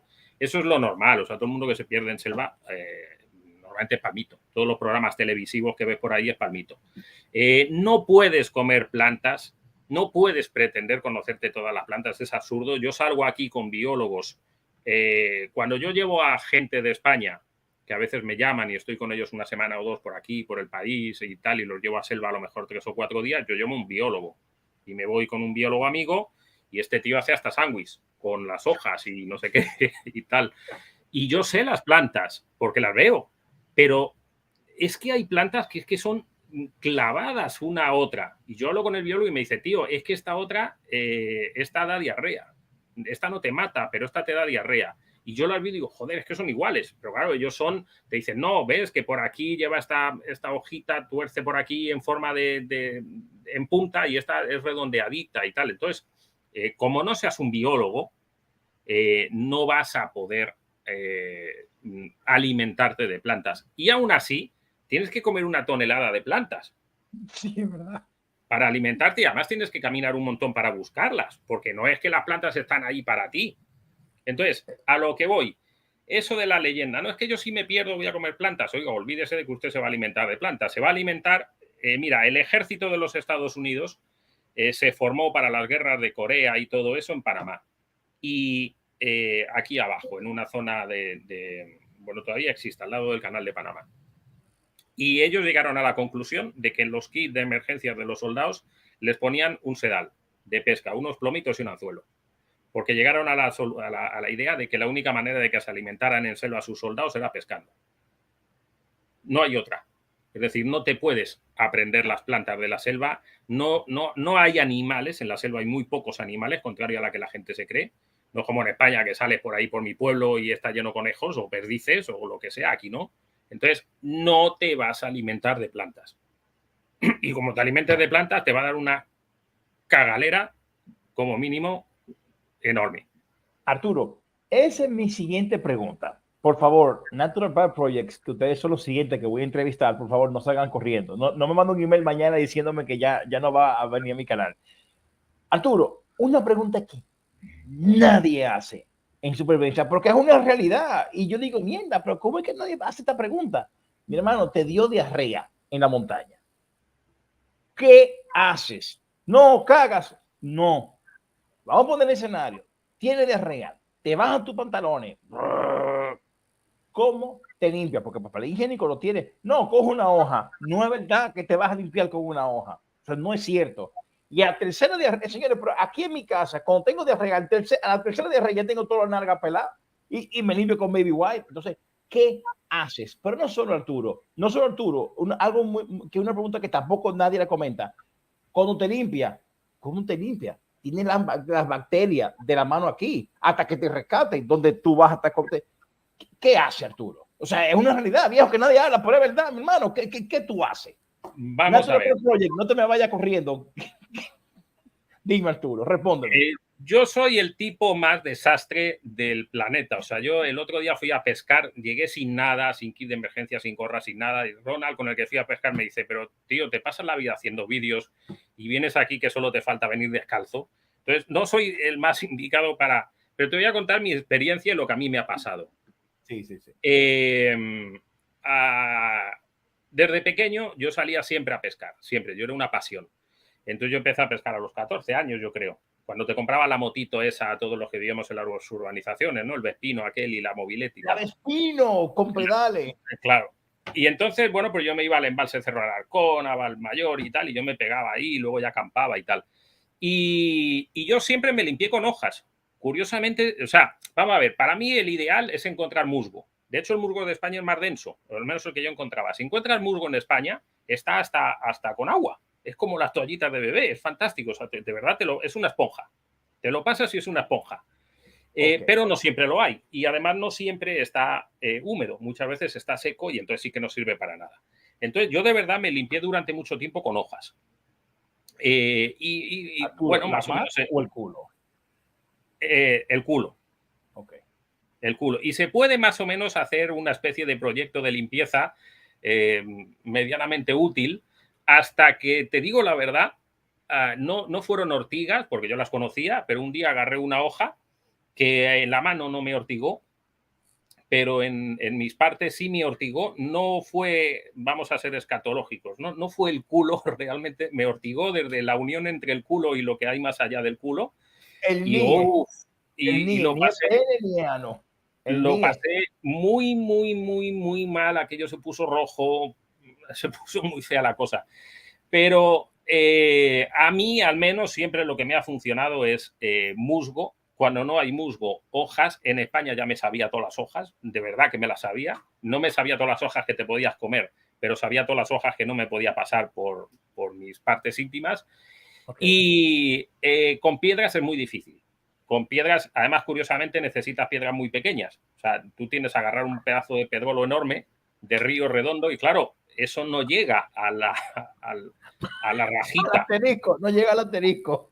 Tiene que ser una piedrita muy pequeña y entonces te tienes que, o sea, si es con piedras estás media hora dándote y dándote y dándote. Otra opción, evidentemente, si tienes la suerte de estar en algún embalse y tal, es echarte agua y punto, como si fuera vaya, no me sale el nombre, ¿no? Está donde te lavas tus partes en un baño. Entonces te echas agua, un bidet, te echas agua con lo que tengas ahí si tienes algo de musgo o lo que sea, Pero bueno, eso es lo que hay, eso es lo que yo he vivido. Ahora ya casi todo el mundo lleva papeles, lleva toallitas, lleva cosas de esas que normalmente se entierran. Sí, Arturo, pero espérate, es que este escenario que estamos poniendo es que te fuiste de tour a la selva y te perdiste. Tú no llevas nada de eso. Ok, Arturo. Entonces la siguiente pregunta, que suena súper tonta, imbécil, pero es una realidad. Te limpiaste, vamos a poner con el helecho, vamos a poner la piedra, vamos a poner la hoja, vamos a poner inclusive el agua. No hay una vaina más cochina que tú lavarte con agua sin jabón. Ok, está bien, estamos en supervivencia, pero te vas a pasar la mano entera con la bacteria en la mano donde tienes que comer. Entonces, ¿qué haces, Antonio? ¿Qué modo de desinfección natural hay? Realmente no va a ser ese el gran problema. O sea, sí es un problema, como tú dices, el tema de que no por el mal olor, sino por la bacteria. Sí, pero no es, quiero decir, o sea, cuando te estás limpiando no se te reboza la mano, ¿no? Nos estamos yendo a un súper escatológico, pero no es lo Tienes normal. Diarrea. Te dio diarrea porque el agua que te tomaste del río, que no la pudiste hervir, te dio una bacteria y tiene una gastroenteritis en la selva. Yo pienso, mi opinión real de lo que yo he vivido, y a mí me ha pasado todo eso de joven, no es normal que vayas a agarrar una infección o algo porque te hayas limpiado mal. Y además es que tampoco puedes hacer mucho más. O sea, una vez que has terminado, si tus manos están sucias, o te limpias una vez más con... yo normalmente, en estos casos, me limpio con arena. Este sábado estaba pescando, mi carrete se rompió, tuve que echarle un montón de aceite. Finalmente no se arregló el carrete, pero las manos me quedaron chorreando de un aceite muy viscoso, que era de armas. Sí. Y entonces agarré arena del río, que es parece como sílice, te empiezas a frotar y eso es casi como un estropajo. Entonces te quita. Toda la suciedad te la vas a poder quitar. y luego pues te vas al río y te aclaras. Las bacterias van a estar ahí, no puedes hacer nada. O sea, si tienes... Arturo, mira, alguien me escribe en privado, que no quiere que yo lo haga público, así que no voy a mencionar quién es, pero lo hago en privado. Si es un caso de una chica, tiene la menstruación, ¿cómo se va a cuidar?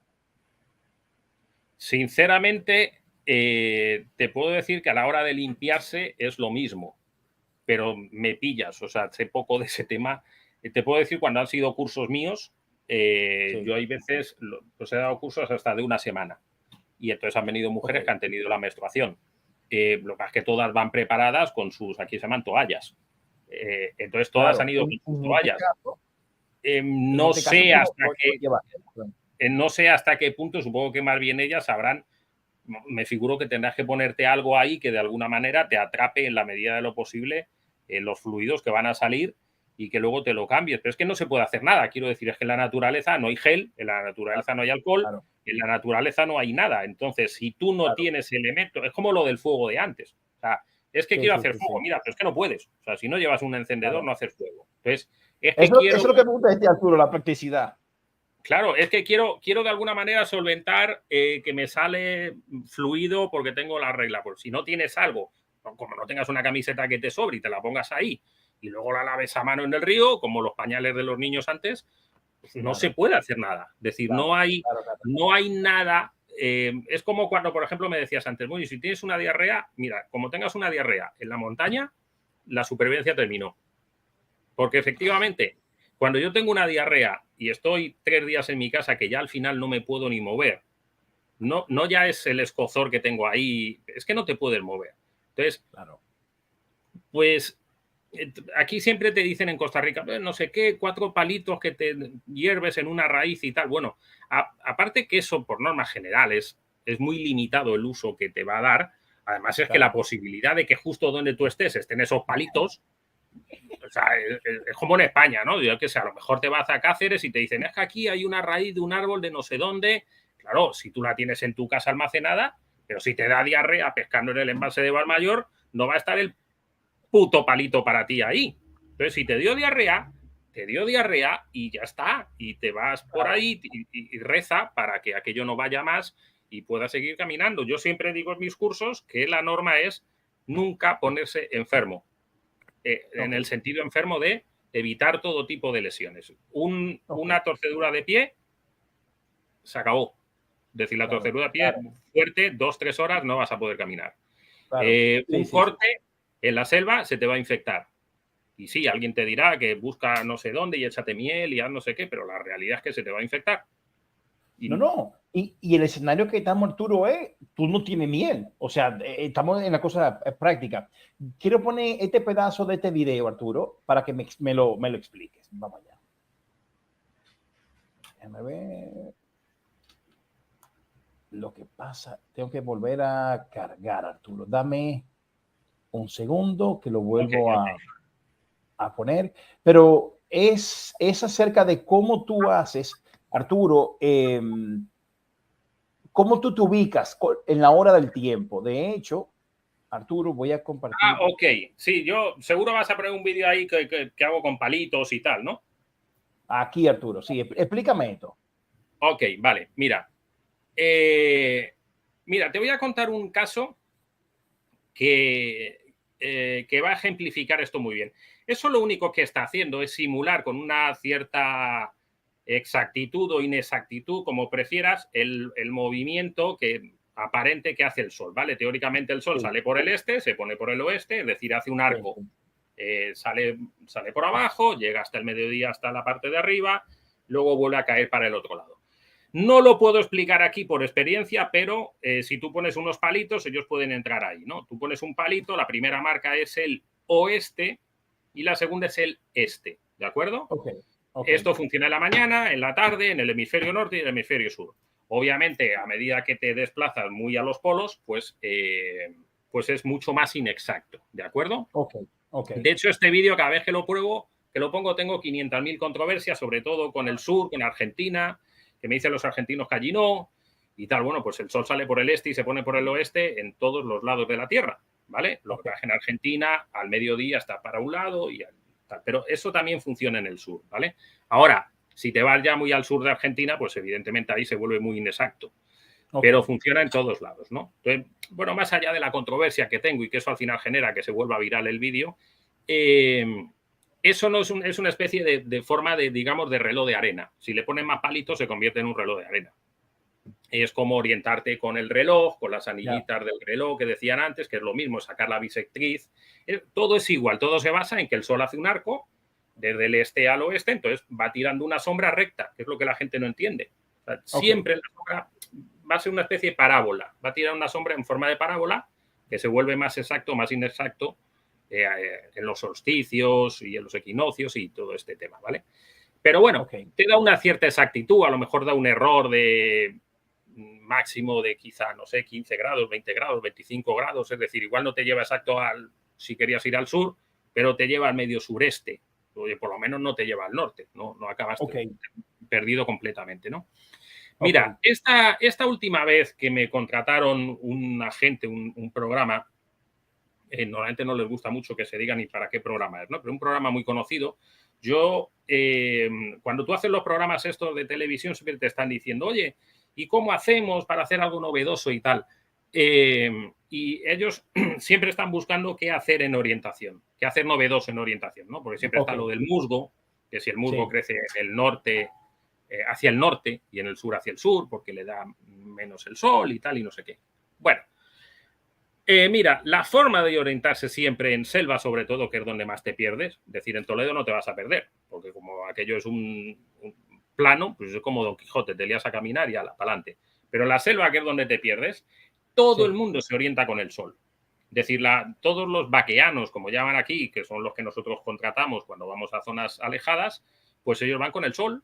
O sea, llevan el sol a la izquierda, o el sol a la derecha, o el sol al frente, o el sol atrás, y se pierden en la selva y se dan la vuelta y cambian la ubicación del sol y tal. Entonces, lo que tienes que orientarte bien es dónde el movimiento que está haciendo el sol a lo largo del día. Y con eso es por lo que te orienta. Y eso de los palitos, pues es una forma, ahí me dicen mucho, pero bueno, con que mires al este, con que mires por dónde sale el sol, ya sabes dónde está el este, correcto, pero ya a las 10 de la mañana no es tan fácil. Entonces los palitos son como más exactos. Es como que el palito, ese juego de palitos que yo he puesto ahí, te marca el oeste y el este, y luego, pues obviamente, si sabes dónde está el oeste y dónde está el este, encuentras el norte y encuentras el sur. Ok. Y una pregunta, Arturo. Tenemos ya el tema de la ubicación de los puntos geográficos. Ahora te hago una pregunta. Tú tienes un video que se llama aquí cargando el foco en un árbol. Explícame qué hace un tomacorriente conectado a un tronco. No, a ver. No, eso no funciona. Bueno, son técnicas de uno que ya se va intentando volver aquí una especie de youtuber, ¿no? Entonces, no se puede hacer. Eso es el domingo pasado que yo estaba pescando ahí y como ya te he dicho que mi caña se rompió y no tenía carrete, pues entonces le di el carrete a mi hijo se fue a sacar peces y yo me quedé ahí decidiendo a ver qué hacía. Y como siempre tienes que llamar la atención, pues yo dije ahí, son vídeos que yo pongo, es decir, eso es para llamar la atención, lo conecté al árbol como diciendo, mientras no puedas conectar a tu árbol, que de momento no se puede, llévate un power bank, o como se llama en España, no sé cómo se llama, sí. porque todo ahora es recargable. Es decir, uno de los grandes problemas que hay es el caso tuyo, que llevas 9 GPS y el Garmin y el otro y tal. Aparte de que eso genera un gran problema y es que pierdes el sentido de ver la naturaleza porque te empiezas a guiar por el Wikiloc y no sé qué y al final te olvidas de todo, ¿no? Entonces ya no sabes ni leer un mapa. Yo doy cursos de cartografía, la gente no sabe ni lo que es un mapa. Yo no sé leer un mapa. Yo no sé usar un mapa y una brújula. No pues, lo sé hacer. Qué mínimo que cuando tú salgas a la naturaleza lleves una brújula. O sea, que está bien que lleves ese cargador como yo ponía ahí para cargar tu GPS, para cargar tu celular, para cargar tu foco recargable. Ahora somos tan tecnológicos que tienes que ir a la naturaleza con todo tipo de juguetes, ¿no? Pero eso se puede caer. Yo he estado pescando en una bolsa seca, de estas que no le entra nada. La bolsa estanca, he estado pescando y la corriente se lo ha llevado, con billetera y todo. Porque flota. Entonces, Claro. estaba pescando donde salen los ferries aquí en Costa Rica y de repente y desapareció el celular, billetera, llaves del carro, todo lo que había. Entonces, te puedes quedar perfectamente, no te digo cuando me dedicaba al buceo, o sea, ya Sí, sí, sí, aquello sí, era sí. increíble el chorreo de pérdidas. Entonces, cuando tú aprendes cartografía y empiezas a tener una brújula por lo menos, o aprendes con los palitos que yo he hecho, empiezas a recordar cosas, empiezas a prestar atención a la naturaleza. Claro, Mira, claro. yo se lo enseño a la gente y se quedan sorprendidos. Tú le llevas a la gente a la selva y pasa igual en un pinar en España. Vete a un pinar. Cuando vayas a un pinar te vas allá y dices, imagínate que te has perdido y dices, uy, seguro que va a ser por allá. Y ponte a caminar en una cierta dirección intentando recordar si no era por ahí, cómo te vas a devolver. Tu mente va a crear una serie de imágenes que son un pino que forma una especie de V, otro pino que hace así. Cuando ves esa dirección desde el otro lado, no se ve esa V, se ve otra forma distinta. Eso porque por lo que la gente se pierde, es decir, ellos buscan algo que ya no está. Es decir, las cosas tienen puntos de vista desde distintos escenarios. Entonces, el andar con la brújula, el andar tirando rumbos y tal, te permite ir reconociendo figuras en la naturaleza, los árboles, es decir, técnicas un poco que teníamos perdidas de cuando éramos niños o incluso de cuando éramos, no tan tecnificados como ahora. La gente que anda con GPS anda muy perdida muchas veces. O sea, se basan todo en el GPS se les acaba y su mundo se acabó. Yo siempre les digo, joder, por lo menos una brújula. O sea, llévense una brújula lensática. Claro. Cuando salgan a hacer senderismo, le preguntan a su guía, ¿dónde vamos? A aquella montaña. Tiras tu rumbo y dices, vale, vamos a 220. Ya está, te quedas en la mente 220. Claro. Sí. El recíproco es restarle 180. Si tú a 220 le restas 180, te queda 40. Entonces, si tú te perdiste, marcas 40 en la brújula y vuelves al punto de donde saliste. Claro. Si es que fue más o menos recto la caminata que hiciste, ¿no? Entonces, sí. Como mínimo eso, para que la gente empiece a irse dando cuenta. Yo voy a hacer caminatas con la gente y damos vueltas por los ríos y tal. No saben ni dónde están. O sea, yo paro y les digo, ¿dónde creéis que están los carros? Los coches en España, ¿no? Claro, por allá. No tienen ni idea. O sea, giraron 90 grados con el río en algún sitio. Y perdieron la noción. Entonces se pierden ahí y se acabó todo. Ya no saben. Estarían perdidos si alguien no va a buscarlos. Hay una pregunta, Arturo. Bueno, mira, dice Ana Vilar, a la hora de establecer rumbos y buscar puntos de referencia, entiendo que en la selva y bosque es más complicado que en la montaña, ¿no? Mira, habéis visto los mapas estos cartográficos, estos mapas que tienen como, yo lo llamo espaguetis, se llaman curvas de nivel, ¿no? Pero yo lo llamo espaguetis, que tienen como un montón de rayas, ¿no? Tú ves un mapa cartográfico de Toledo, donde yo vivía, o de la sierra donde yo vivía, y son casi planos, casi no hay espaguetis, porque solo hay una montaña en tal lado. O sea, por ejemplo, Colmenar del Arroyo tenía la montaña de la Almenara y 2 piquitos más al lado. Pero todo lo demás es llano. Pero cuando te vienes a zonas como estas, aquí es increíble. O sea, aquí es exagerado, aquí es todo para arriba, aquí es todo para abajo, aquí es todo para arriba, aquí es todo para abajo. Entonces, orientarte aquí es complicadísimo porque no hay forma de caminar recto. Es decir, Colmenar del Arroyo, donde yo vivía, vas a la Almenara y es recto. Desde el pueblo empiezas a caminar recto y subes la montaña y la bajas recto. Pero aquí no. O sea, aquí te vas un pico y no hay manera de hacer el pico recto. Te vas por un lado para la derecha, haces una cumbre por la izquierda, haces otra. Entonces vas haciendo eses. Entonces es complicadísimo tomar rumbos en selva. Es muy, muy, muy, muy. Aquí un mapa cartográfico necesitas una lupa para entender las curvas de nivel. Sin embargo, en zona de montaña, en mi cuartel, en Pamplona, teníamos 3 o 4 montañas a donde íbamos. Claro. Nos daban el mapa, pero en el mapa cartográfico se veía enseguida la montaña a la que íbamos. Claro, era más fácil leerlo. Y Arturo, una pregunta, un tema que me interesa mucho. ¿Cómo nos cuidamos de los animales salvajes? ¿Cómo? No pudimos hacer fuego porque no teníamos encendedor, porque este escenario es si no tenemos fuego. ¿Cómo nos cuidamos de las panteras? Porque en Costa Rica debe haber panteras, jaguares. No. Eso no tiene mayor... Como decía una compañera tuya por ahí, una chica que nos oía, ¿no? Los jabalíes no atacan. Un jabalí no ataca. O sea, yo me he encontrado jabalíes en España Y a no ser el típico cazador que le dispara y el jabalí se molesta mucho y entonces ya le persigue hasta el árbol, que es que no hay año que no estén persiguiendo un cazador por ahí, pero normalmente un jabalí no te ataca. Aquí no, aquí hay algunos... realmente aquí lo único peligroso que hay es serpiente. Quiero decir, dentro de especies mayores, ¿vale? O sea, y araña, lo que son, araña venenosa. ok, dentro de especies grandes, lo que, o sea, preocupaciones de jaguares, de cosas de esas, tal, aquí no lo hay. Es decir, aquí la única preocupación que te vas a encontrar son serpientes. Ahora sí, especies menores en estos sitios sí son complicadas. Es decir, arañas, alacranes, ciempiés, por ejemplo, sí son muy complicados. Los ciempiés de aquí son bastante jodidos. Abejas, avispas. En todos estos países, en Panamá recuerdo un hormiguero que cabía a mi puño entero. Y las hormigas eran casi como esta parte de mi dedo. O sea, así. De hecho, hacían guerras con ellos. En Colombia se pegaban unas con otras. El guía nuestro la agarró, le pegó un mordisco que le dejó el dedo hecho un asco. Entonces, las especies menores sí son complicadas. Entonces, por eso no se duerme aquí a la intemperie. Porque...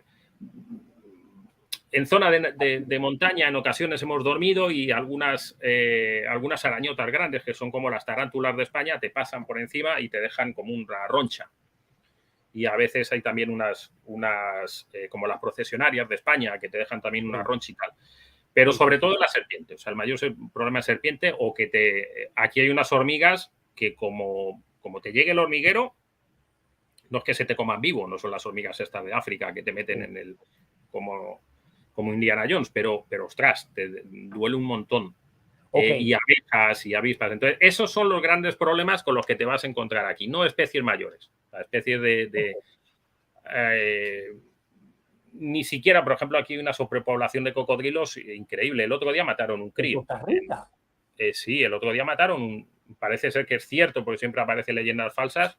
No, bueno, el otro día luego me encontré un amigo policía y me dijo que no era un crío, pero que era un adulto de 18 años, pero que era muy bajito y tal. Pero bueno, por ahí corría el vídeo de que cayó al agua y tal y le mató. Pero quiero decir que al fin y al cabo es una muerte a lo mejor por año.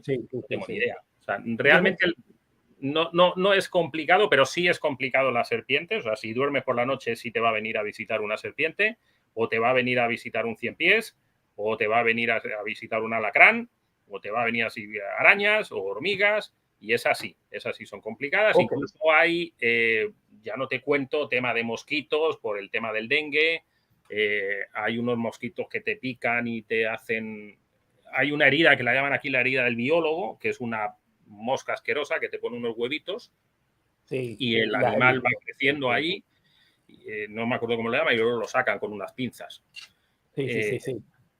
Entonces, eso es lo normal. O sea, las especies menores son las que son muy problemáticas aquí. Y entonces, Arturo, paso a la siguiente pregunta. Me quedan dos y luego la sección de preguntas, para tampoco hacer tan largo el evento. Quiero volver a poner claro a todos los que están viendo este video y los que lo van a seguir viendo, que la idea de este programa de supervivencia no es que nos explique de bushcraft, no es que nos explique de cómo hacer un fuego, un refugio, sino es simplemente el escenario de que nos perdimos en la montaña y cómo sobrevivimos hasta el rescate. Vamos, antes de pasar a la parte del rescate y pedir auxilio, te quiero preguntar, ¿cómo te alimentas? Tú le comentaste ya a Natural Park Project ahorita de que no puedes comer vegetación. Ok, ¿cómo te alimentas? ¿Cómo cazas? ¿Cómo pescas? Porque no tienes caña para pescar, ni tampoco tienes hilo, tampoco tienes cuchillo. O sea, tienes que hacerla. Explícame cómo te alimentas. Vale, ya que te he dado la vuelta a todo y todo te digo, joder, esto es imposible, te vas a morir, mejor déjalo. Aquí no, aquí realmente sí hay cierta posibilidad. Menos mal, me ha hecho algo positivo. Cazar no, vamos a ver, como se dice en España, a cazar se aprende cazando. Yo no soy cazador, me crié, Colmenar es un pueblo donde se caza conejos y se caza perdices y tal, he ido a cazar con amigos, pero yo no puedo. O sea, yo maté un conejito de pequeño y no me lo pude ni comer, un gazapo, y luego maté le di un pajarito con una escopeta y le curé el ala y el animal vivió y ya, esa ha sido mi experiencia, pero he ido a cazar mucho, a ver cómo lo hacen. La caza real, la caza de subsistencia se basa en lazos, no quiero ni decir aquí lo que es, está prohibido en la gran mayoría de los países civilizados, es una práctica increíblemente salvaje, que se siguen poniendo lazos en España y que tiene cárcel. Como en mi época había todavía ballestas para los pajaritos y tal. ¿Y qué es Entonces, sí, bueno, es que los pueblos son muy brutos. No, pero ¿qué es ese sistema de lazo? Que no lo conocía. Bueno, no me gusta mucho. Okay. Es una técnica que lo que hace es de alguna manera estrangular al animal. Ok. En eso se basa. No me gusta mucho hablar de ella. No, claro. Porque, bueno, pues no es. Y las hay peores. O sea, las hay que no quiero ni nombrarlas, que son todavía más fáciles de esas. Ok. Pero bueno, son técnicas que estrangulan de alguna manera al animal y cuando le estrangulan, pues vale, dentro de lo que cabe, el animal por lo menos muere ahorcado, pero cuando le estrangula una pata, pues o bien muere por inanición o bien se come la pata, se la corta. Yo he visto patas de conejo y he visto patas de zorro enganchadas en esas trampas en España. Ya te digo que hay cárcel. Incluso se ponen trampas de esas para jabalíes. Hay gente que va con unas cosas para cortarlas y tal. Entonces, realmente aprender a cazar es muy difícil porque estamos hablando una vez más de especies mayores que son muy complicadas. Entonces, la posibilidad de que vayas a capturar un conejo, tal, son muy difíciles. Yo las veo muy complicadas, pero la pesca no tanto. Es decir, la pesca de especies menores, esa sí es fácil de hacer. Me explico. Tú ves un programa de televisión, ¿no? Y el tipo que va a hacer supervivencia pone una ramita con un activador, con una cuerda que él se fabricó, según él, en 2 horas. Y claro, él no va a sacar un pececito así, no, hombre, él saca un bicho de 7 kilos. Bueno, eso no lo sacas ni de coña, pero no lo sacas ni con caña cuando vas. Pero habéis visto siempre en los embalses que cuando vas hay pececitos pequeños en las orillas. Los peces cuando nacen se ponen los huevos o son vivíparos y se quedan en las orillas, en las algas, y esos peces pues son tontitos, todavía no han llegado a una edad para saber defenderse. Entonces en todas las orillas de todos los ríos, más en España que hay ciprínidos, las carpas, los barbos y todo eso, está lleno, las orillas están llenas. Tú tiras hasta una hoja y se acercan pececitos a comerlo. Entonces, por ejemplo, algo que funciona muy bien, yo lo hago aquí con una botella, que ahora hay botellas por todos los lados, pero hay muchas más técnicas. Una botella de Coca-Cola, le cortas la parte de adelante y le das la vuelta, no, aquí no se puede explicar muy bien, pero bueno, le cortas la parte de adelante y te queda un embudo. Digamos, entre la parte pequeñita por donde se bebe y la parte grande donde la cortamos. Eso le das la vuelta para que el embudo quede hacia adentro. Le metes un cachopán, un escarabajo o lo que sea y los peces entran por ese embudo y luego con un poco de suerte no saben salir de ese embudo. De hecho, las nasas se usan en Galicia y en muchos sitios para capturar peces y langosta y un montón de cosas. Entonces, yo aquí lleno una botella, de verdad. O sea, hay veces que una botella de 2 litros la llenamos de peces, pero la llenamos de peces de este tamaño que luego se devuelven. Nunca por supuesto, los sacrificamos. Entonces, y como eso hay muchas más cosas. O sea, puedes tirar una redecilla que hagas con tu camiseta, persiguiendo un poquito a los peces. Hay gente aquí incluso que secan los ríos. Aquí cuando van a pescar, aunque supongo que también está prohibido, pero como son ríos pequeñitos, lo que hacen es como una derivación del río para que el río se vaya por un lado y cortan arriba, hacen como una presa. Arturo, eso sí es salvaje. O sea, eso Arturo sí es salvaje. Es que la supervivencia en sí es así. O sea, el problema de la gente es que de repente se han acostumbrado a que llega no sé quién y mete la mano. Bueno, yo no sé, igual mete la mano y sacas un cangrejo que te haya mordido, pero otra cosa, ¿qué carajos vas a sacar? Ese es el problema, que vemos la supervivencia como una película en la que el señor, pues no, mire usted, es que no sale así. Si yo llevo pescando media vida y la mitad de mi vida me he venido sin peces. Y Arturo, tengo que valen un montón de dinero. Mira, Arturo, hay alguien que está en línea que va a entrar ahora al programa y tengo que decir que ella fue una de las personas que más me influenció en traerte, en acelerar. Yo tenía mucho tiempo buscando a alguien que hablara de supervivencia y estaba en ese trámite. Pero ¿qué pasa? Y de hecho un día ella me escribió y me dijo, yo, ¿por qué tú buscas a alguien que haga de supervivencia? Y yo, mira, en esto estoy. Y yo quería, Arturo, que este programa sea de cosas reales, tangibles, no de cómo hacer una mansión de bushcraft y cómo hacer el fuego perfecto, porque con tu supervivencia, porque se cayó el avión o porque te perdiste, tú no tienes nada, y por eso yo quise enfocarlo de esta manera. Y me era tan difícil porque todo lo que yo encontraba en YouTube eran todo tan perfecto y tan idílico que digo, mierda, que todo es realidad. Así que le voy a dar paso a ella, porque ella te va a hacer unas cuantas preguntas directamente. Entonces, déjame darle paso y después de ella, ella te va a hablar, ella va a conversar y luego después yo quiero que después que tú le respondas a ella la pregunta, Arturo, que vayamos yo tengo 2 preguntas ya finales para tampoco hacer el programa muy largo. O sea, ven la pregunta de Ana, conversa con Ana y luego después creo que tú concluyas ok, salgo a buscar ayuda, ¿cómo pido ayuda? En las películas de Hollywood se ve que tú escribes help con palitos de bambú. ¿Cómo tú pides ayuda? O simplemente te jodiste y te vas a morir subiendo tu vida entera. Pero bueno, dicho esto, Arturo, le voy a dar paso a Ana. Ana es una seguidora de mi canal, que es súper feliz, Ana, de tenerte aquí. Así que nada, el micrófono es tuyo y adelante para Arturo. Adelante, Ana. Y es que bueno, llega como mi esposa. Es que llega como mi esposa. Bueno, ante todo, daros las gracias por dejarme participar en este directo. Me lo estoy pasando pipa. Veo que Arturo es una persona que encaja mucho con lo que yo pienso del tema de la supervivencia, ¿no? Bueno, Arturo, comentabas al principio el tema de la supervivencia, que la televisión ha desvirtuado un poco lo que es esas técnicas de supervivencia, que, bueno, a mí me ha pasado, ¿no? O sea, cuando yo me metí en este mundillo, todo el mundo me decía, ¿qué vas a apuntarte a Telecinco para supervivientes y cosas de esas?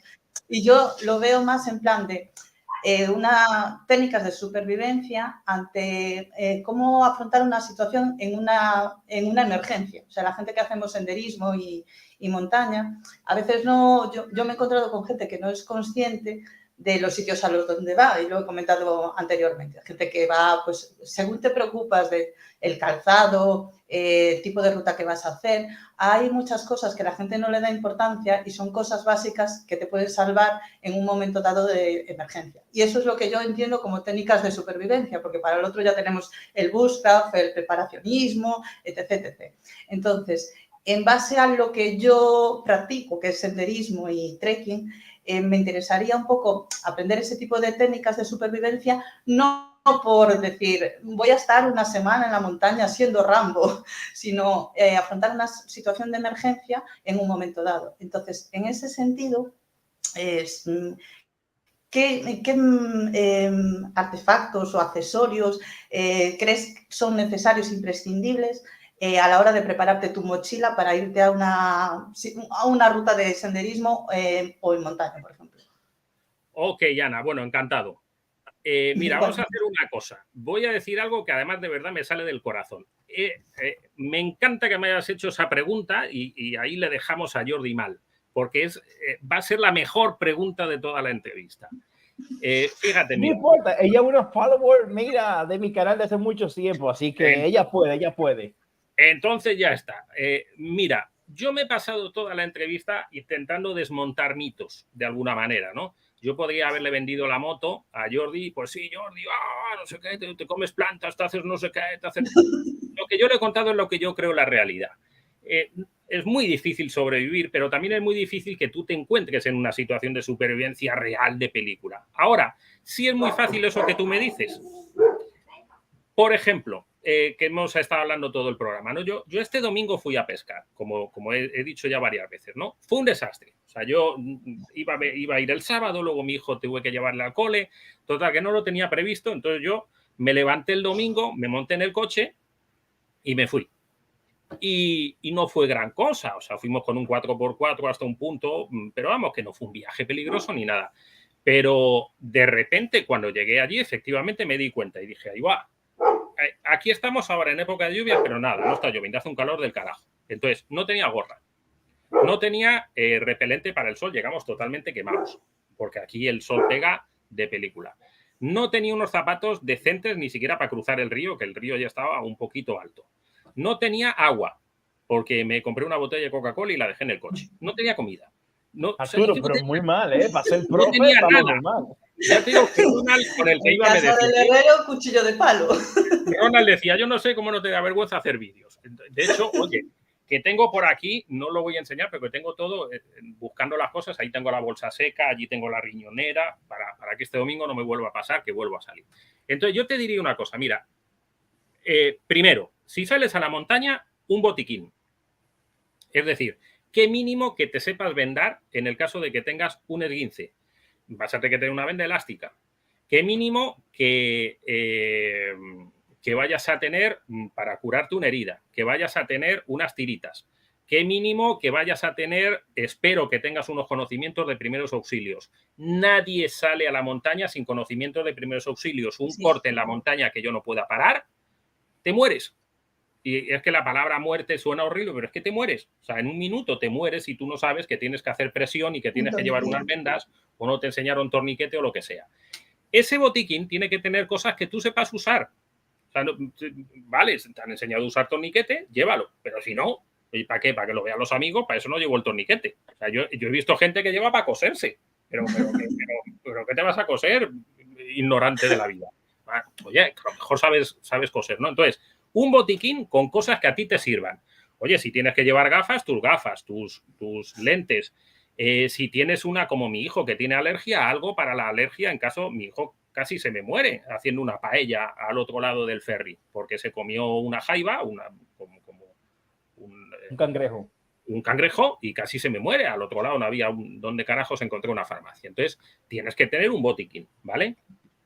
Y luego tienes que tener una cosa que se llama kit de emergencias. Luego yo os hablo de los cursos que tenemos y dónde te puedes informar de eso. Pero mira, un kit de emergencias es una cajita que te vas a encontrar en internet 500.000 sitios que te digan lo que tú puedes llevar. Tú te los lees todos y el kit de emergencias es como el botiquín, es tuyo. O sea, no sirve de nada que Arturo te diga que yo llevo un espejo o que Arturo te diga lo que sea. No, tú tienes que llevar lo que tú creas que sabes usar. Entonces, yo en mi kit de emergencias hay 2 encendedores. Hay una aguja hipodérmica para sacarme las espinas si se me clavan. Hay un CD o un CD en España para hacer señales. Hay, por ahí te paso todo, hay una manta térmica, hay sedal, hay aguja e hilo para coserme los zapatos si se me rompen. Hay cuerda, hay una vela para si voy a hacer fuego con el encendedor, que la vela la prenda primero. Bueno, yo qué sé, hay un montón de cosas. Y eso me ocupa, me cabe casi en un bolsillo si yo quiero. Entonces, si yo el otro día hubiera llevado eso en mi kit de emergencia, en mi mochila o en lo que sea, yo hubiera tenido por lo menos una serie de cosas básicas para poder hacer frente a una situación de supervivencia. Entonces yo te diría, yo no salgo nunca sin un botiquín, más que cuando voy a pescar los domingos, y sin un kit de emergencias, ¿vale? Y luego, el tema, búscate en internet. Igual no voy a ser yo el que te diga, pues tienes que llevar una mochila de ataque de 15 litros y tienes que llevar muda de calcetines y tienes que ser tú la que leas todo eso y en función de la actividad que hagas decidas lo que tienes que hacer o no. Por ejemplo, en España casi seguro, en frío, el otro día, la foto que vimos de Jordi a 4 grados bajo cero, se tuvo que quitar las botas, se tuvo que quitar las medias, necesita medias secas. Entonces, Jordi tiene que tener medias secas porque es que si no la va a liar y va a tener pie de trinchera y se va a congelar. Yo aquí no me preocupa tanto. Mi hijo, cuando era pequeño, íbamos a los cursos, se mojaba los pies y aquí se puede hacer fuego por todos los lados, nadie te dice nada. Hombre, con unas premisas mínimas y tal, sé hacer fuego en Costa Rica, oye, pues bastante bien. Entonces, las veces que mi hijo se ha mojado las medias, he hecho un fueguecito y se las he secado. Que sería mejor tener unas medias, pero bueno. Pero en España no puedes hacer fuego. En España en senderismo está prohibido que te llevan hasta la cárcel como hagas un fuego. Aparte que si no sabes, entonces tendrás que llevar tus medias, tendrás que llevar tu recambio de la teoría de las 3 capas, tendrás que llevar una gorra, tendrás que llevar... los mosquitos en España no son un problema. Un mosquito aquí en Costa Rica, como los mosquitos te salgan, no pueden ni abrir la boca para comer. Abren la boca para comer y se te meten en la garganta. Entonces, ¿ves lo que estamos hablando? Aquí, este señor, este buen amigo, tiene que tener una manta térmica. Por si se cae ahí, se moja toda esa ropa. La llevaba. Claro. Tú no sabes los usos que se puede dar a una manta térmica. Exacto. Sí. Entonces, Todas esas cosas son las que él tiene que valorar. Es decir, si él me ha dicho que lleva 32 GPS, tiene que llevar un Power Bank o 2. Llevo dos. Entonces, esas son las cosas que tú tienes que empezar a medir. O sea, yo te diría, sin lugar a dudas, botiquín que tú sepas usar y kit de emergencias. Y luego ya una mochila de ataque, pero claro, no es lo mismo cuando te dicen a la montaña hay que llevar, oiga, no es lo mismo una ruta de senderismo de 4 horas, la mochila que me voy a llevar, que un trekking de 3 días. Claro. Entonces ya tú vas a valorar y a decir, pues una mochila de 15 litros, una mochila de 25 o de 30 litros, y voy a llevar comida, no voy a llevar comida, y voy a hacer y no voy a hacer. Entonces, más que el que te diga lo que tienes que llevar, es que te formes un poquito, que tampoco cuesta tanto, abras un poco la mente y sobre todo veas las posibilidades de situaciones complicadas que puedes vivir.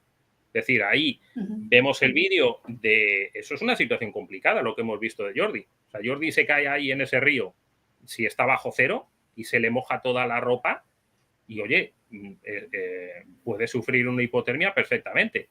Sin embargo, si tiene la suerte de que tiene elementos con los cuales lo puede solventar, no hay mayor problema. Imagínate si Jordi ahí con los pies descalzos se tuerce el pie. Hablando en español, es un cagadón del carajo. Claro.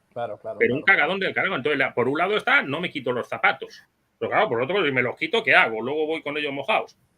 Pero hay muchas posibilidades de que Jordi ahí hubiera resbalado un pie en una piedra y se dé en los huesos, en el tendón de Aquiles, que es un accidente muy común. Claro.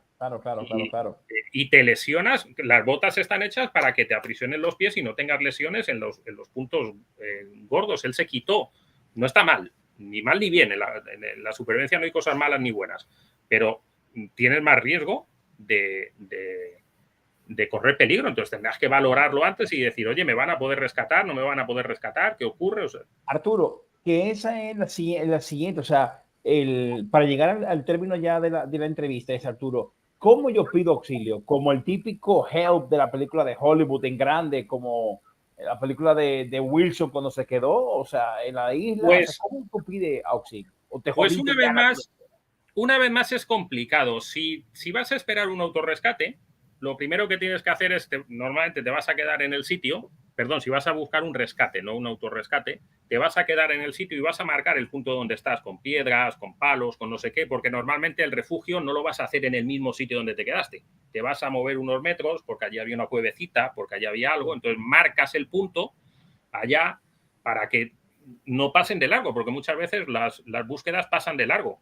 El tipo estaba escondido en una cueva y ahí se quedó. Y luego aparecen los huesos unos meses después. Entonces, si te van a buscar, marca el punto central donde vas a estar, ¿de acuerdo? Si no, la forma de llamar la atención típicamente sería, un silbato. Todo el mundo lleva un silbato. No sé si vosotros lo lleváis. Perdona, quería hacerte una consulta acerca del tema del silbato. Me han comentado que los mejores silbatos son precisamente los que no llevan bola, porque en un momento dado, en una situación de bajas temperaturas, esa bolita se te puede llegar a congelar con la saliva y no funcionar. Entonces, me interesaba saber un poco tu opinión acerca del silbato. Es correcto. Yo también he oído el tema de la bolita, de que los silbatos con bolita pueden sufrir problemas, incluso de que se te meta tierra o te pase algo ahí malo. Yo te puedo decir los que yo llevo y los que siempre nombran como buenos. Yo, como provengo bastante del mundo del buceo, todavía me quedan montones de buceo. Entonces, los chalecos salvavidas y los chalecos de buceo llevan unos que no llevan bolita y que escupen el agua muy rápido. Estás en el mar, soplas a la primera, el agua se sale y luego ya llamas al barco. Entonces, siempre llevo esos. Es uno así alargadito, de esta forma. Y luego hay otros que dicen que son de los más potentes. No potente en el sentido, dicen que el más potente es uno que usan unos árbitros, que está incluso patentado y no sé qué carajos. Yo no sé si eso lleva bolita o no. Pero hay unos que tiene 3 rayitas, 3 agujeritos, y por lo visto emite 3 líneas de sonido.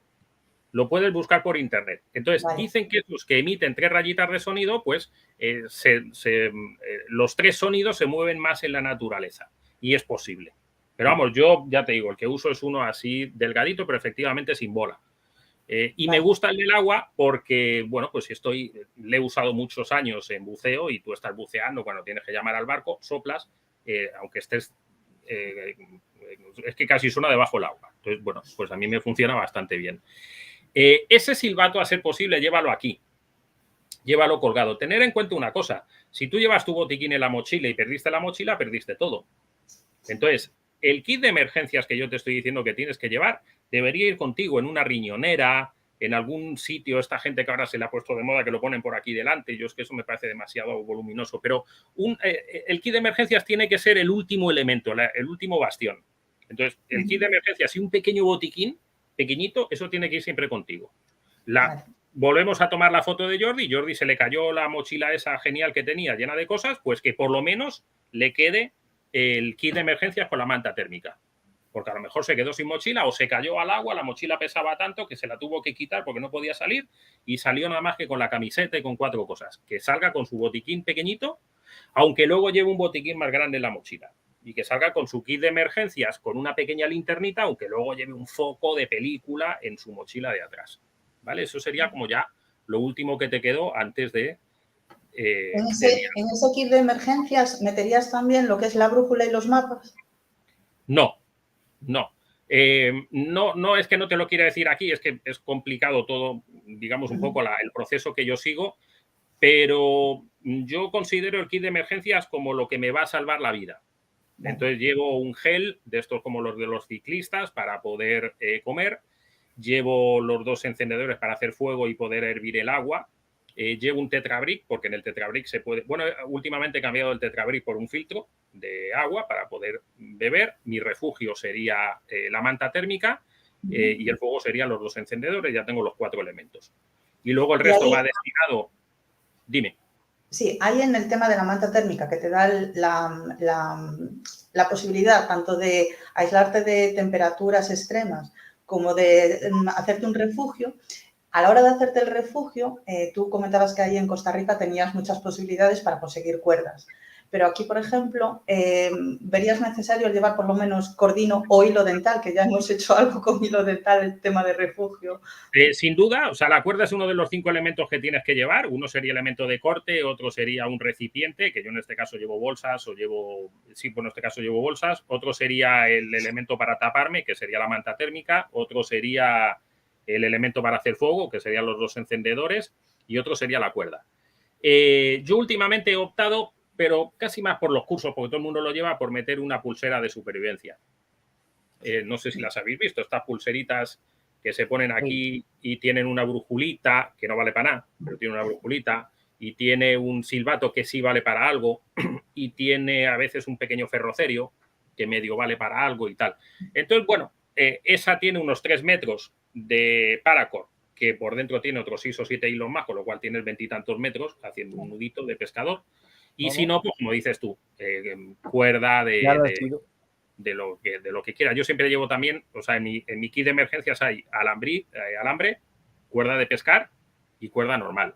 Y todo eso ya te digo que me cabe en un tetrabric de este tamaño. Y le tengo últimamente demasiado grande. Primero lo tenía en una bolsita pequeña que me cabía o sea, bien colocado, te cabe en un bolsillo. Vale. Pero siempre busco ahí como los elementos básicos. ¿La pulsera por qué la llevo? Porque la pulsera lo que hago normalmente es que ni siquiera la llevo metida en el kit. Cuando salgo, si me acuerdo, me la pongo. Porque además tiene silbato. Entonces, el otro día, por ejemplo, cuando estaba pescando con mi amigo, desde el otro lado del río no nos oíamos. De hecho, es un vídeo. Lo vais a ver en unos días que lo he subido y es verdad. O sea, él, que es una persona ordenada, llevaba un silbato, no yo, porque yo no llevaba nada. Entonces le pedí el silbato y hice el vídeo. Pero no nos oíamos. O sea, cruzábamos el río, estábamos en una torrentera y no nos oíamos. Entonces tocas el silbato y tu compañero te oye. Entonces, bueno, si viene bien la pulsera. La gente se cree que la pulsera es, me la voy a poner y me la llevo al despacho. Porque, tío, si eres ingeniero no vas a ir al despacho con una pulserita con 50 años con tu... Si quieres hacerlo y tu jefe te deja, vale, o tú eres tu jefe. Pero eso es para cuando sales a la montaña te la pones y luego te la quitas, ¿no? Y cuando te dicen, pero es que si la deshago, luego no la voy a poder atar. Coño, estás en supervivencia. Se supone que te vas a morir. O sea, ¿qué coño te importa volver a obligación? Entonces, bueno, eso es la idea, ¿no? Entonces, pero eso tienes tú que ir valorando con el tiempo qué es lo que más te funciona y qué es lo que no. Pero silbato siempre, lo llevas aquí. El silbato es la manera más cercana de llamar a tus compañeros. O sea, vas en un grupo de senderismo, te perdiste, lo primero es quieto, nada de volverte loco y me voy para allá y están por aquí. No, me siento en una piedra tranquilo y silbo. Y piensas, el guía algún día se va a dar cuenta de que yo no estoy, va a dar una vuelta y va a venir a por mí. Si yo voy a buscarle a él, entonces es cuando la vamos a liar y no nos vamos a encontrar nunca. Entonces te quedas y silbas, porque si no, el hecho de estar gritando te vas a poner ronco y porque no llega tan lejos el sonido. Entonces el silbato es la medida más cercana y cuando tienes rescatistas cerca, silbas para que te encuentren.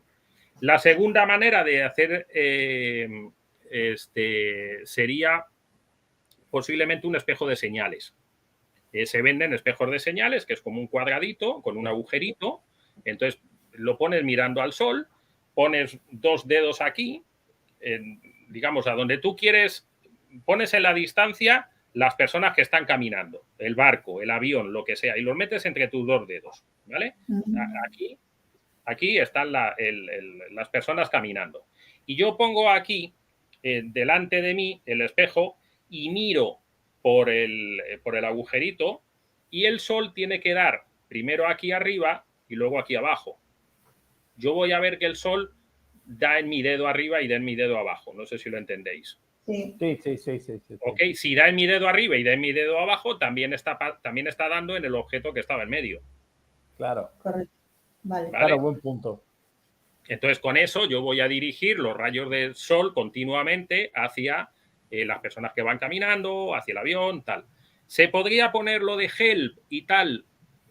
Pues primero yo no sé hasta qué punto necesito poner help. Hay por ahí un chiste, ¿no? Que pone uno, por favor, vengan a buscarme, que es que estoy con un problema y no tengo para comer y me aburro y traigan un libro. O sea, uno no escribe ahí. O sea, con que pongas hasta un cuadrado, un asterisco, un triángulo, lo que te dé la gana, se ve que en la naturaleza eso no existe.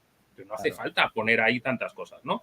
Y sí me dijo una vez un amigo que tengo que es piloto que tiene que tener un tamaño descomunal, que es que si no, no se ve un carajo. Entonces me dijo, tío, lo que importa es un tamaño enorme. O sea, si el avión está muy lejos, no se ve en la playa. Es verdad, hace sentido, es verdad. Entonces, más que el help en sí, que puedes poner help o te puedes ahorrar la H y ya por lo menos tienen menos piedrecitas que usar. Yo me he comentado el tema para por la noche. Me llevo estos cebos de pescar que son luminiscentes. Y los ato con hilo dental y me han dicho por la noche, si te pierdes, si tienes que hacer señales, aire de hilo dental y cebos luminescentes.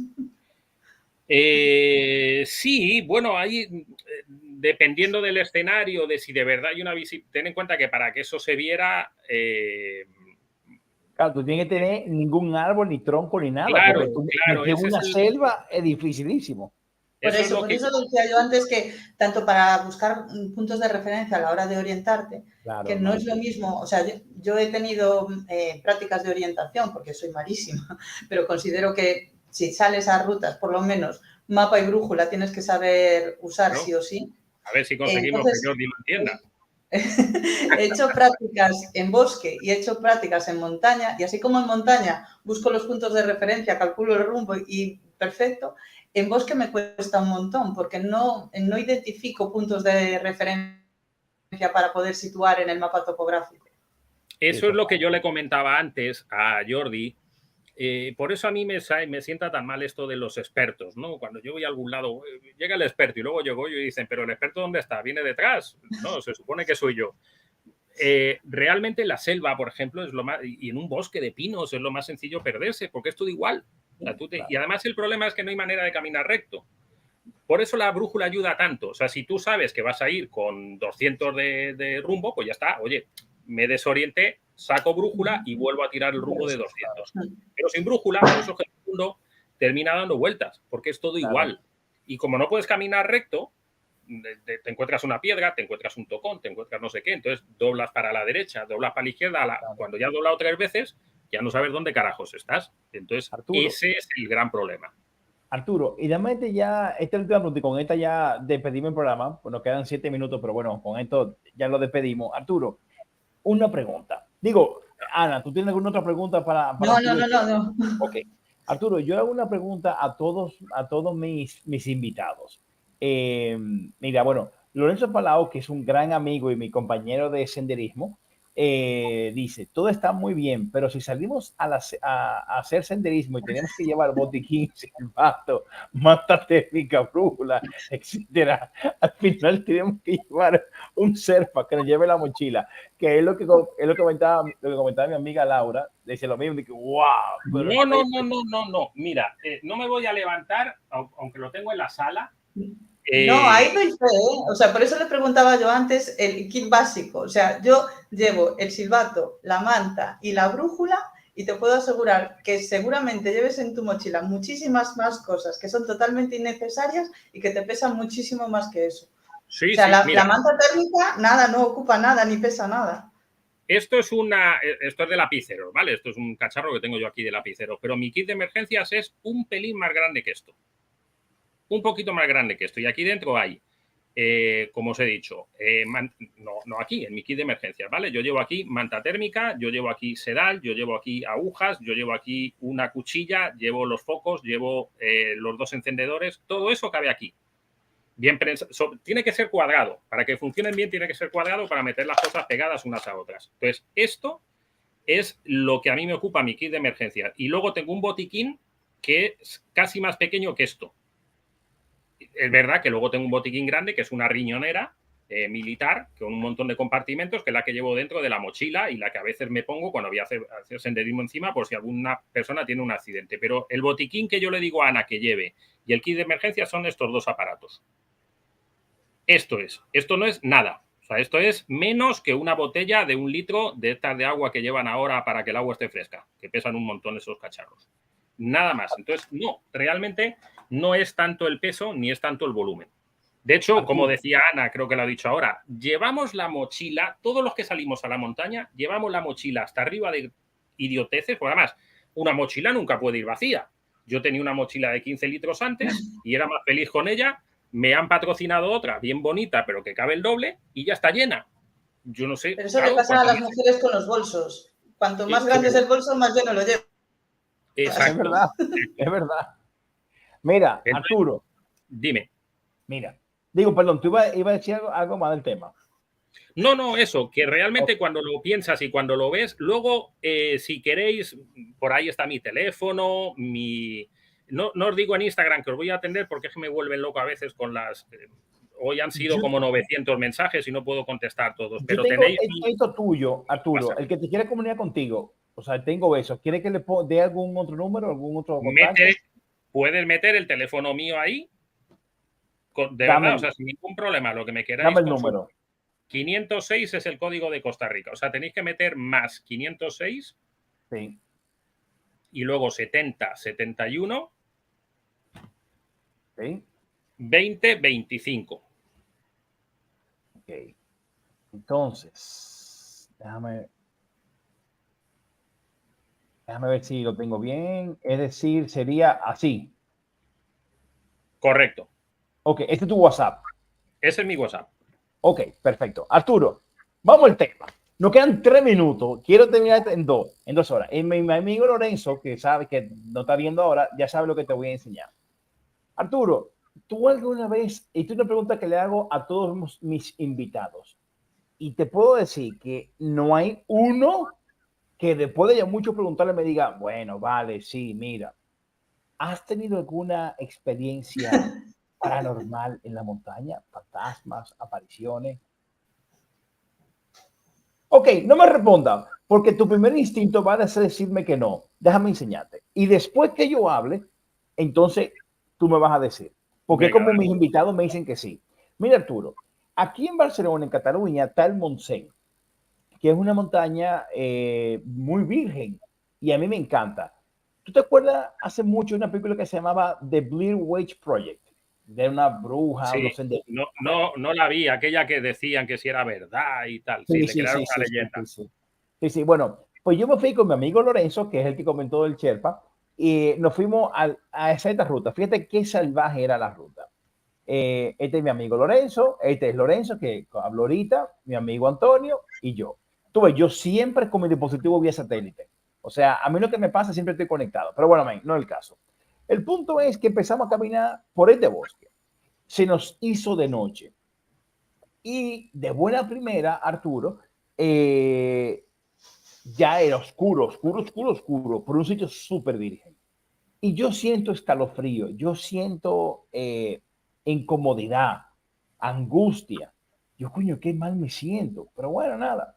Mi amigo Lorenzo está en el fondo. Mi amigo Lorenzo es este de aquí. Y le digo, Lorenzo, ponte que te voy a hacer una foto. Y le hago esta foto. ¡Wow! Lamentablemente, yo no tengo como aquí en esta pantalla maximizar. Pero resulta pero me pueden buscar en Wikiloc, Jordi Tom, si van a ver la ruta de la Black Hawk Road. El punto es que aquí se ve mi amigo Lorenzo en el fondo, pero tú ves aquí una cara. Ahí no había viento, ahí no había polvo, ahí no había sucio. Y tú ves una cara de un fantasma, un ojo, nariz y boca. No puedo maximizar, no se aprecia. Y luego, esto que está aquí, en este camino, no es un tronco. Si te fijas, lo que pasa es que aquí no se ve, es como una carita viendo el camino. Y yo en ese momento sentí mucha angustia. Me sentí muy, muy, muy, muy incómodo. Resulta, te sigo hablando, resulta que yo hice una ruta en los lugares tenebrosos y embrujados de Barcelona o de Cataluña. Y había un lugar que tenía con actividad más paranormal, la tercer lugar con actividad más paranormal de toda Cataluña, que es un sitio que se llama Jafra. Jafra es un pueblo que el gobierno español lo desapareció del mapa en 1950 por la cantidad de actividad paranormal que empezaba a ver ahí. Fue tanto que cerró y al día de hoy está vallado entero el pueblo y dice, entre bajo su propio riesgo. Yo fui, visité ese pueblo. De hecho, fíjate las vallas aquí. Yo no entré porque yo creo mucho en eso, pero otras personas que eran machitos, macho alfa, lomo plateado, yo entro, eso no es nada. Pues entraron y sintieron vómito, náusea, mareo, y de que salieron corriendo se mejoraron. De hecho, este es un altar que tenían ahí y ahí se va a hacer rituales satánicos. De hecho, fíjate una caramela que hay ahí. Esa es la foto de mi amigo. Bueno, el punto es, y vengo ya ahora a la pregunta, es si tú teniendo actividad así extraña. Por ejemplo, yo en estos días, bueno, hace un tiempo, entrevisté a la directora de una carrera que no me acuerdo, de la Universidad de Salzburgo, una austríaca ella, y en el programa que está aquí en mi canal, ella dice, bueno, Jordi, yo sé que tú me estás entrevistando y todo el mundo me lo va a ver, pero mira, sí, una vez yo estaba caminando por las montañas noruegas y de noche llegó una neblina y yo estaba sola. Llegó una neblina y yo no sé dónde llegó esta neblina y salí porque oía unos tambores y unos cantores, unos cantos vikingos. Yo estaba sola en la montaña y la realidad nunca supe, nunca descubrí. Dice, yo sé que te entrevisté vivo, pero te lo digo de verdad. Yo entrevisté aquí en mi canal y está aquí a los fundadores de la página travesiapirenaica.com. Y ellos, que son una página súper reconocida aquí, uno de ellos me comentó y está grabado. Me dice, mira, yo una vez estaba bajando de un collado en los Pirineos y sí, éramos 5, se nos hizo de noche y estamos viendo un espectro. Y digo, wow, pero eso es un espectro. Y todo el mundo, sí, a correr. Que siguieron, pero oye, ahora que nos vamos a matar porque estamos corriendo de noche en los Pirineos. Bueno, ¿qué más? Me pasó a una escritora también reconocida que entrevisté aquí en mi canal y está ahí grabado, donde en los Pirineos de noche durmiendo oían una pala y al día siguiente no vieron nada. Y como eso, todo el mundo tiene una anécdota. Mi amiga Laura, que entrevisté, también ha visto el tema de fantasma y extraterrestre. Por ejemplo, hace poco terminó el GR11 un amigo, James, y en el refugio de Bayao, él estaba solo y él vio como de noche por la ventana, un hombre atravesó la ventana y le decía, coño, pero yo, o sea, ¿cómo es posible? Entonces te pregunto, Arturo, ¿has tenido alguna experiencia? Mira, yo te voy a... primero, te voy a dejar algo claro. Yo no soy ningún macho alfa ni nada de nada y además le tengo mucho respeto a ese tema, ¿de acuerdo? O sea, no te voy a decir esto que te voy a decir ahora porque es que soy el machulito, no. Y además es que hasta me ha resultado curioso durante años, yo vivía al lado de una... sabes que la zona de Brunete fue zona de mucha guerra y ahí se hacían grabaciones y tal. Yo vivía al lado de uno de los búnkers más grandes que se crearon Creo que fue el único de cuatro puntos. Íbamos allí, enterrábamos hasta huesos, balas y de todo. Me gusta el tema, pero te debo decir, o sea, en la montaña yo no recuerdo que me haya pasado nada, pero no porque sea macho alfa, es que yo no sé qué me ha pasado, que nunca le he tenido miedo a la montaña, ni respeto, ni nada de nada, lo cual es malo porque hay que tener el respeto a todo. Me pasó igual en el mar, que se le tiene que tener más respeto todavía. Entonces, nunca me ha pasado nada. He ido con gente que me ha dicho que oía cosas. Estaba haciendo memoria y he recordado gente que me decía, ¿no oíste? Yo debo ser tonto o sordo, porque yo no oía nada, no veía nada. Recuerdo, aquí hay mucha leyenda de que tienes que pedir permiso a la selva cuando entras. He estado con indígenas. De verdad, nunca he visto nada, pero ya te digo, no porque sea macho alfa ni nada, sino porque no lo he visto. Ahora bien, me has preguntado en la montaña, y ya te digo, la montaña, que yo recuerde, no.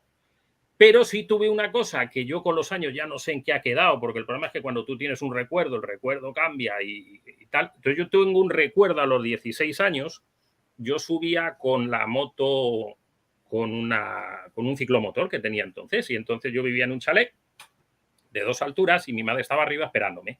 Pues no sé si oyó la moto o qué, yo qué sé, pues llegaría tarde y ya sabes, la madre es ahí esperándote. Y yo ya tengo 50 tacos, entonces estamos hablando de hace 32 años, ya no estoy seguro ni de qué pasó, ¿no? Pero yo tengo en mente como que yo vi en el cielo una especie como de círculo, como de lucecitas, y yo tengo ahí para mí que era como que una era blanca y una era como azulada, tal. Eso era la época en los años 80, 73, 80, en el 90 casi, en los cuales las discotecas ponían aquellos focos largos en los pueblos y tal. Entonces yo dije, pues no sé si será un foco o qué. Además yo, para mí que yo sería, si mi madre me estaba esperando, vendría con alguna cervecita quizá o con algo, no sé, ya no me acuerdo. El caso es que yo llegué y le dije, mira mamá, aquello, y me metí en la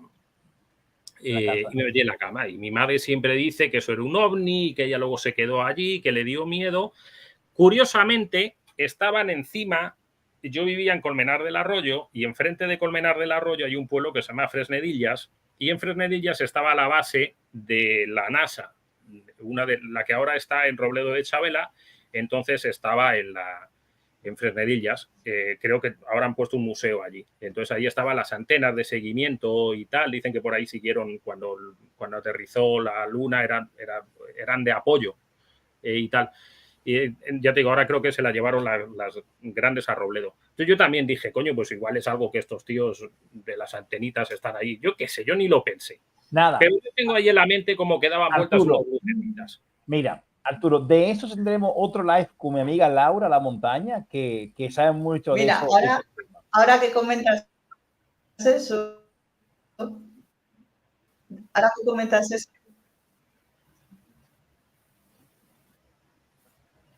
se nos frizó Ana. Sí, ha sido Ana que se ha caído, ¿verdad? Sí, porque yo seguimos aquí. Bueno, en lo que Ana... no, Ana, ¿tú nos escuchas? Ana, ¿nos escucha? Ana, yo sé que porque Ana sigue... Sí, ahora sí, ahora sí. Ok, comenta lo que te iba a decir. Adelante con tu comentario.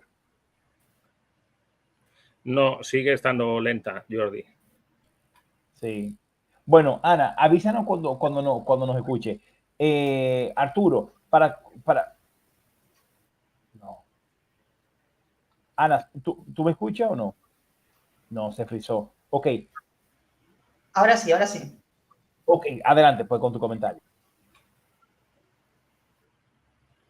No, que a raíz de lo que está comentando ahora él, de que había visto las luces, no sé qué, no sé cuánto.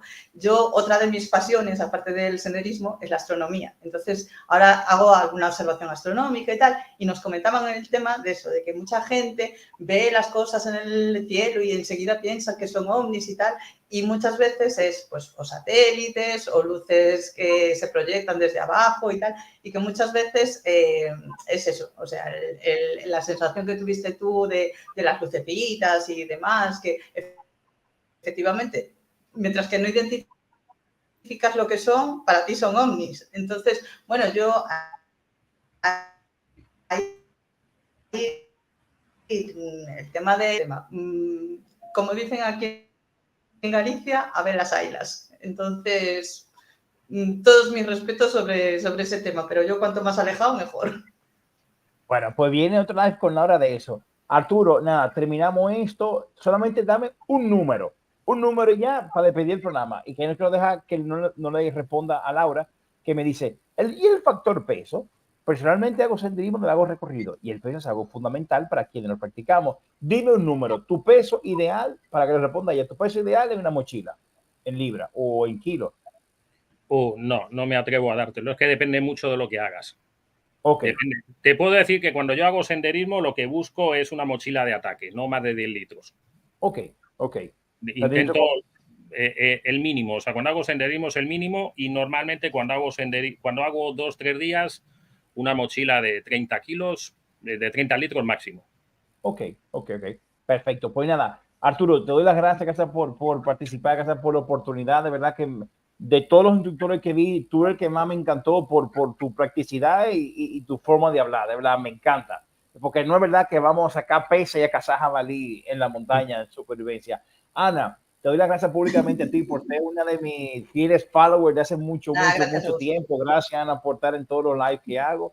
Ojalá que nos podamos encontrar, hacer una ruta de senderismo algún día juntos. Yo, Ana, estoy que... Pero si no con fenómenos paranormales. No. Esa no. Te prometo que esa no. Arturo, si algún día viene por Barcelona, no nos deje de avisar. Aquí tiene un amigo, tiene una casa. Así que, feliz, que te prometo que cuando vaya a Costa Rica, nos veremos sin falta. Así que nada, un abrazo pero muy grande. Pues chicos, lo he pasado genial, de verdad. Ha pasado volando el tiempo. Volando, ahora estaba viendo y son 2 horas. 2 horas y 10 minutos. Pues me lo he pasado genial, me ha encantado la entrevista, te tomo la palabra, te aseguro que si voy para allá os visitaré y hacemos un poco de senderismo con Ana, contigo y con todos los amigos. Sí, yo me apunto. Y si venís para acá, pues nada, aquí tenéis igual un guía, un amigo que os ayude en Costa Rica a conocerlo, que también el país es muy chulo y merece la pena visitarlo. Muchísimas gracias. Pues chicos, quédense conmigo, déjenme cerrar aquí el programa un momentico. No se vayan.